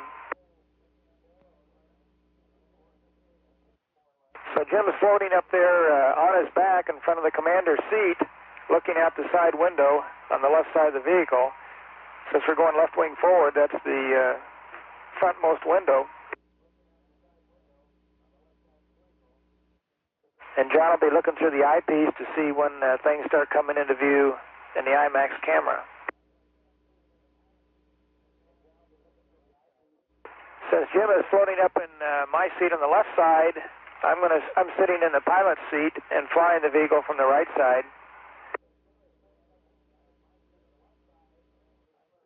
So I'm trying very hard to put in just the right amount of attitude change without wasting too much fuel to point the overhead window right at the target. And since the target may be a little bit north or a little bit south of our ground track, we have to roll just a little bit to point the overhead window with the camera right at the target. And on this run here, what we're looking at is we use Lake Victoria as a good lineup point on this orbit 31. When we left it, we were able to pick up the Serengeti Plain, Lake Manyara, Kilimanjaro, and the Ngorongoro crater. The clouds are scattered in the area, but we think we got a pretty good film. But as you can see, it takes a lot of coordination to try and get these very precise types of targets with IMAX. You can get some idea how big that camera is here with John holding it. That takes up a lot of room here on the flight deck, needless to say. One nice thing about zero gravity is this 80-pound camera doesn't weigh a thing up here, so it's easy to move around. You can tell the IMAX cameraman Dave Douglas and James Niehaus to eat your heart out. It's a lot easier up here than it is down there. I'm sure they'll appreciate that. And you can tell the IMAX people that we've taken 6 rolls of exterior film now, and we think we're getting some good stuff. Okay, John, we copy 6 rolls. And Dave, we can cue up the thunderstorms we shot. They weren't quite as bright on this pass as they were the pass before, but we can show you a little bit of what they look like. Okay, Mike, sounds good, and Dave's not here. Oh. Space Control Houston, the crew apparently is queuing up some monochrome views of thunderstorm activity over Australia. That will be going out live to all our satellite users. The videotape we just saw momentarily ago, or moments ago, in Houston, will be played back for all our viewers in the... Okay, Houston, you ought to be seeing some lights flash now if you're getting the downlink. Mike, yeah, we see a little bit. It's a pretty black picture right now, though. Okay, we weren't sure how much that would show up on the VCR. Yeah, we can see it now. We can see some kind of the bottom center of the monitor, some flashes. Okay. Now there I was moving the camera around. We took this with the inside camera. We couldn't get the camera A to point where we wanted it to, so I grabbed the inside camera and taking it through the windows here. Yeah, we wondered what happened there. I didn't want you to think that was a wild roll or something. Yeah, the GNC almost jumped out of his seat. I bet he did. Prop 2. You can see there seem to be sympathetic flashes. One will go off and a couple next to it. We'll be looking for thunderstorms on these night passes. Every once in a while you'll have a long chain of thunderstorms and you see a chain of lightning just set off like a string of firecrackers going right up the chain. This set of storms wasn't quite acting like that, but if we see that, we'll try to record it and show it to you. Okay, great. This Mission Control Houston, again, what we are seeing is some videotape recorded aboard Discovery earlier, about 20 minutes ago, as the crew and the ship passed over the continent of Australia. It's nighttime there, and they are showing us what it looks like at night from above. It looks a little more spectacular to the naked eye, and if we find some bright thunderstorms, we'll try to record those for you. And we're standing by for your call on activating the share power up here. Okay, Mike, we copy on the Lightning, and we think about another 15 minutes on share. Okay. Those lightning views over Australia were recorded from an altitude of about 176 nautical miles. Discovery Houston, looks like we might have some good shots of Mexico when we come over there. If it's all right with you guys and you could get us pointed in the right direction with camera Delta, INCO would like to take control and show some live video down here, if that's okay with you guys. Okay, we'll try to work on that. Mission Control, Houston. Discovery is over the Pacific Ocean approaching the coastline of Central America. We may get some television, some unscheduled TV from the orbiter. If it comes down from the black and white camera in the payload bay, we will ship it to all television viewers across the NASA link-up real time. However, if it's color camera that they're using, it would require us to do a color conversion here in Houston and therefore a replay. We are also still awaiting an availability here to do a replay of some scenes of John Blaha and Mike Coates in the flight deck, and also Jim Buckley showing us the procedures they're using to line the orbiter up, do some rolls and other maneuvers to allow the IMAX to look out the overhead window and take some views of the Earth as it rolls by. And we're standing by for TV momentarily. This is Mission Control, Houston. Discovery, Houston, we got good TV right now. Roger. This is Mission Control, Houston. We're currently taking television from the orbiter Discovery live from payload bay cameras. As we're seeing color views from the color cameras, we do require some color conversion after this pass has been completed in order to play it back for all of our satellite users. We'll accomplish that as quickly as possible. Meanwhile, what we're seeing is the Pacific Ocean, some cloud cover, beautiful view of the Earth as Discovery approaches the coast of Mexico. In this same general part of the Earth, there's a volcano that erupted recently. It's the Pacaya volcano in Guatemala at 14.4 degrees north by 90.6 degrees west. The crew will have a better view of this on Houston Discovery. Go ahead. Okay, we've got both A and D cameras set up for you. You can, if you want to control them to look at what you want to, that's fine. Hey, thanks a lot. We'll try that. We've given you an initial scene here, and if you don't like it, go ahead and try something else. Okay, thanks, Bob. Mission Control, Houston. Because of the orientation of the ship and the way it's moving in its velocity vector, it's sometimes a little difficult to understand exactly what we're viewing. We believe we're looking at the coast of Mexico as it gives away to the coast of Mexico as it gives away to the Gulf of Mexico. The volcano we were discussing a moment ago is in Guatemala. The Pacaya volcano, that's going to be more visible to the crew on orbit 35. And indeed, that's one of the primary Earth observations opportunities for today, both for their still photography and for IMAX. In line with all of the information that we've been providing on the crew's activities in looking to the Earth and trying to make as valuable a contribution to our understanding of the planet through their observations, there will be a briefing originating from Johnson Space Center today at 2:30 p.m. Central Standard Time with Chuck Wood, the manager of Johnson Space Center Shuttle Earth Observations Project.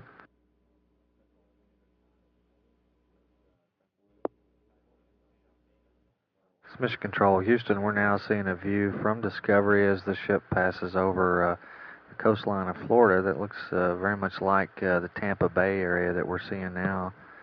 And the camera is now panning across the central part of the state. Excellent views of central Florida. Beautiful state, having a beautiful day.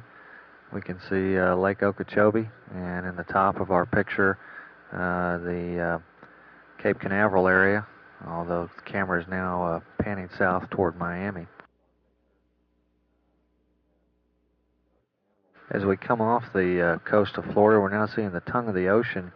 The change between the dark blue and light aqua colors of the water is a function of the depth. And there's a place just off the coast of Florida where that depth is very pronounced.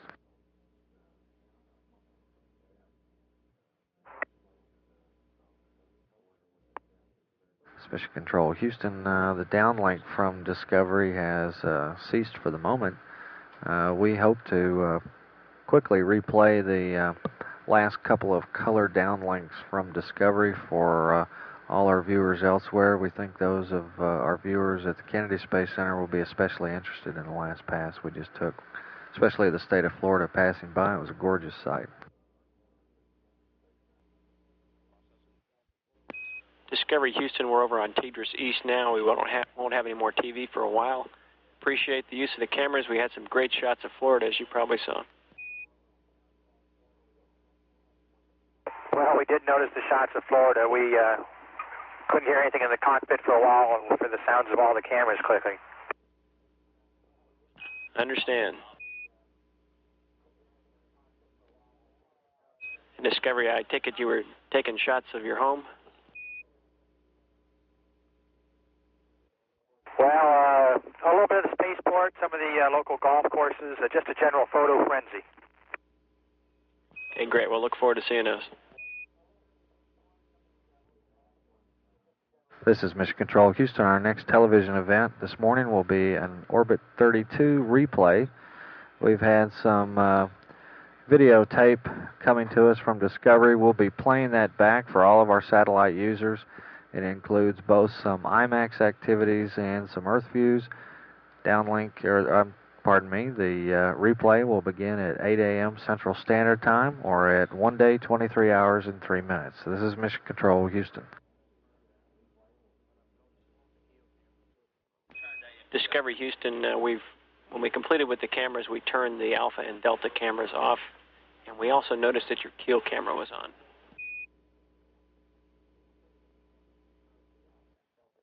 Okay. And we just want to let you know, in case you wanted to use them again, you'd have to turn them back on. Roger that.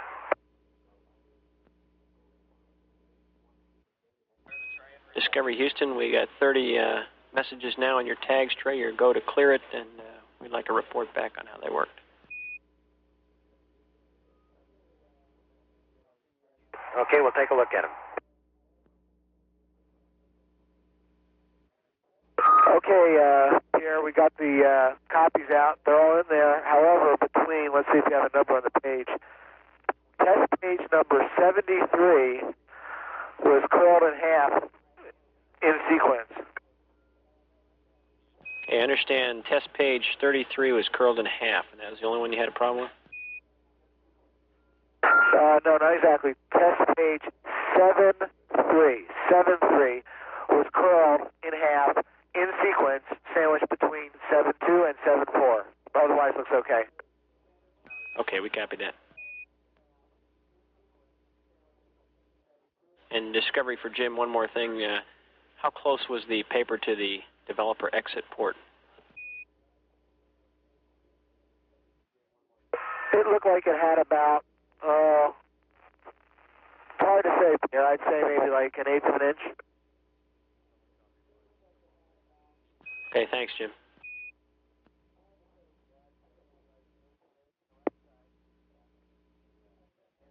Houston Discovery. Go ahead. Yeah, Pierre, did you all send up that message 25 on the R1U trickle current test? Stand by. Mike, no, we didn't. It got edited considerably, so we got a flight note for you, and I'll read that to you if you want it. Stand by. You'll just need SSR6, and I'll read you the note once you have that pulled out. RCS SSR6. Okay, stand by, sir. Okay, I'm looking at RCS SSR6. Okay, Mike, we want you to perform the procedure as written with a few exceptions. In step 3, most of the verify steps will require you to actually throw switches due to the power down RIN. Also, there's an error in step 3 under the panel 016 Foxtrot, the 4th line of that section where it says check RJDA 2 Bravo L3, R3 drivers off. That should be on. Logic on, Mike.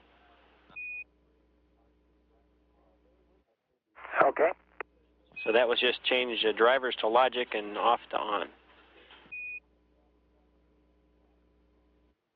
Okay, so that fourth line on 0416 should say RJDA2, Bravo, L3R3, logic on. That's a good copy, and that was the only other changes. And we had marked up the procedure with red lines and stuff and decided this was easier just to tell you to, when you saw the check marks, you might have to throw some switches. Okay. Go ahead.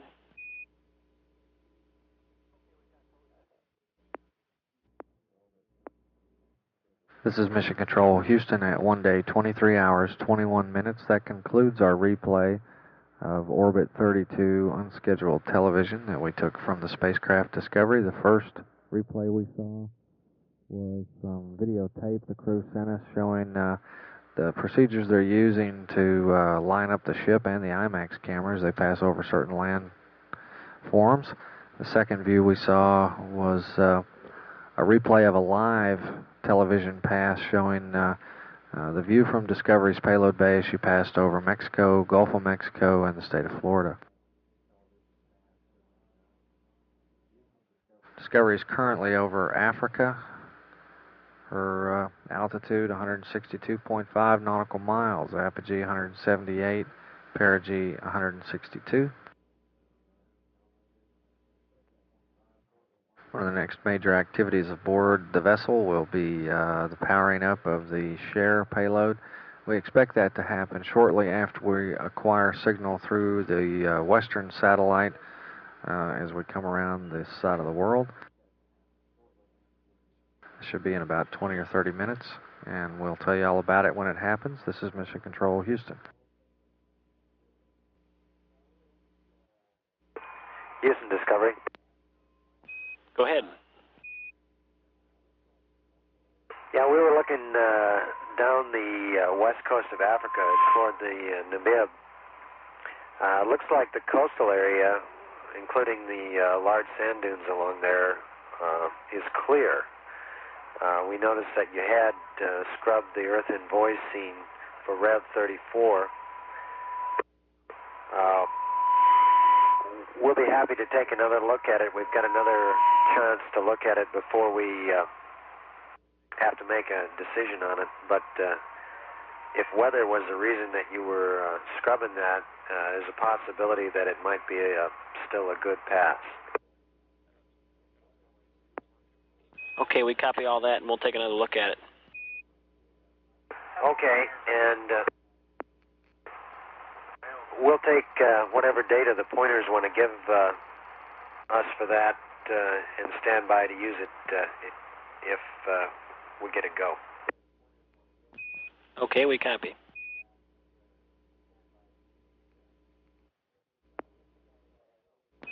Discovery Houston for tags.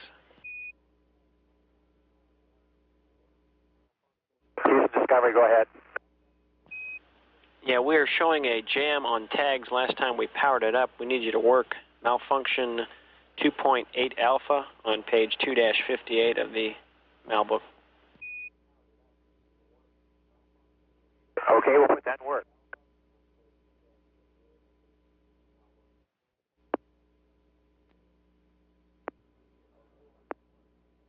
Mission Control again, tags is the text and graphics system, and we recently sent the crew about 30 pages or so of test material, asked them to clean the tray out, and the INCO was preparing to send some more up. When they powered the machine on, they discovered there was a paper jam in there, so the crew is going to be cleaning out the paper jam. Discovery is now passing over the coastline of Madagascar, about 7 minutes, 10 seconds from loss of signal through the tracking and data relay satellite east.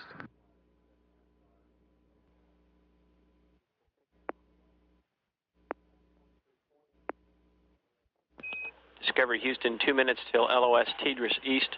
We'll pick you up on the west at about 2340 and we anticipate we'll be able to give you a go for share power-up shortly after TDRS West. Okay, we'll see you then.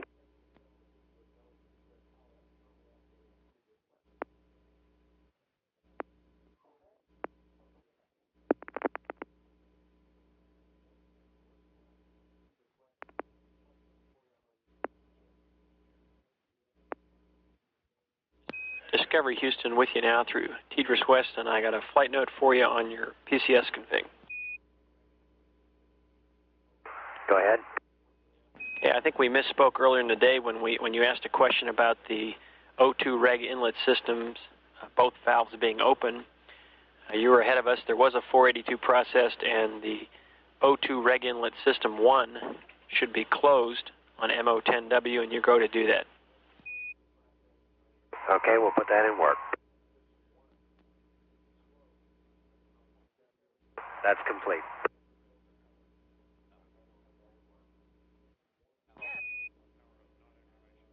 Discovery Houston, and for share, your go for power up at this time. Okay, putting share power up in work at this time. And Houston, ready to talk to you about the tags when you're ready to listen. Okay, go ahead. Okay, this turned out to be an easy one. I went in and worked the MAL 2.8 Alpha, blocks 1, 2, 9, and 12, and we're back in business. The one piece that was in there that apparently was responsible for the jam doesn't look crumpled or anything like that. It was just had some dark emulsion on the end of it, and that must have set a software byte. Okay, thanks a lot. Good work. Okay, and heater 1 is on at 1 day, 23 hours, 42 minutes. Copy, 1:23:42. Discovery Houston, we need you to power off the share heater immediately. Okay, it's off now. Okay, thanks. They're not seeing what they expect to see, and that's why we had to have you turn it off right away. Okay, understand.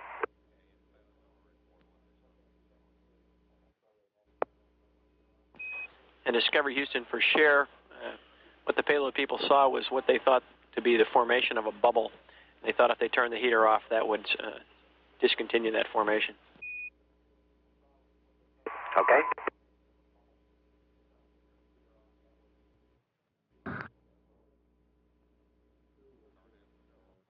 Mission Control, Houston Discovery now over Australia on this orbit.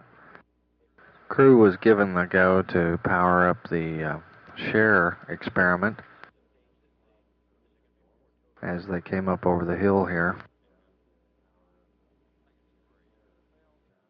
Share's had some problems earlier in the flight.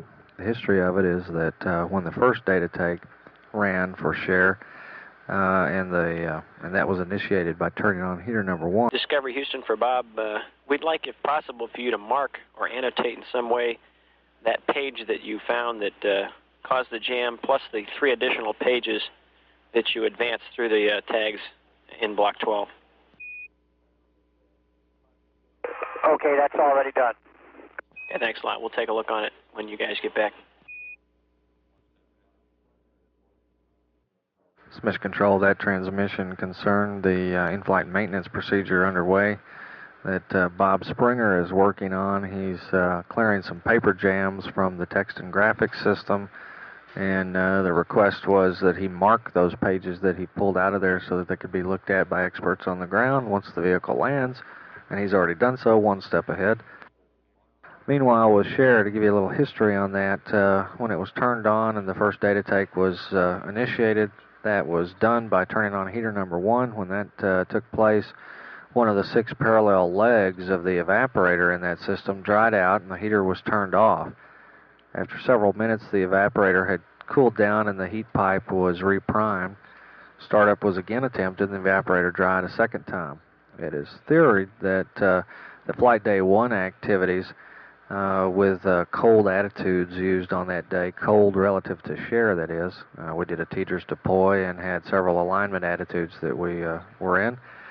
theory is that all of that could have caused vapor bubbles to form in the liquid artery of the heat pipe. When the experiment was powered on, the bubbles may have been swept into one or more vapor legs, thereby restricting the liquid fed to the wall of the vapor channel. This is thought to have caused the wall grooves to dry out and the evaporator temperature to rise.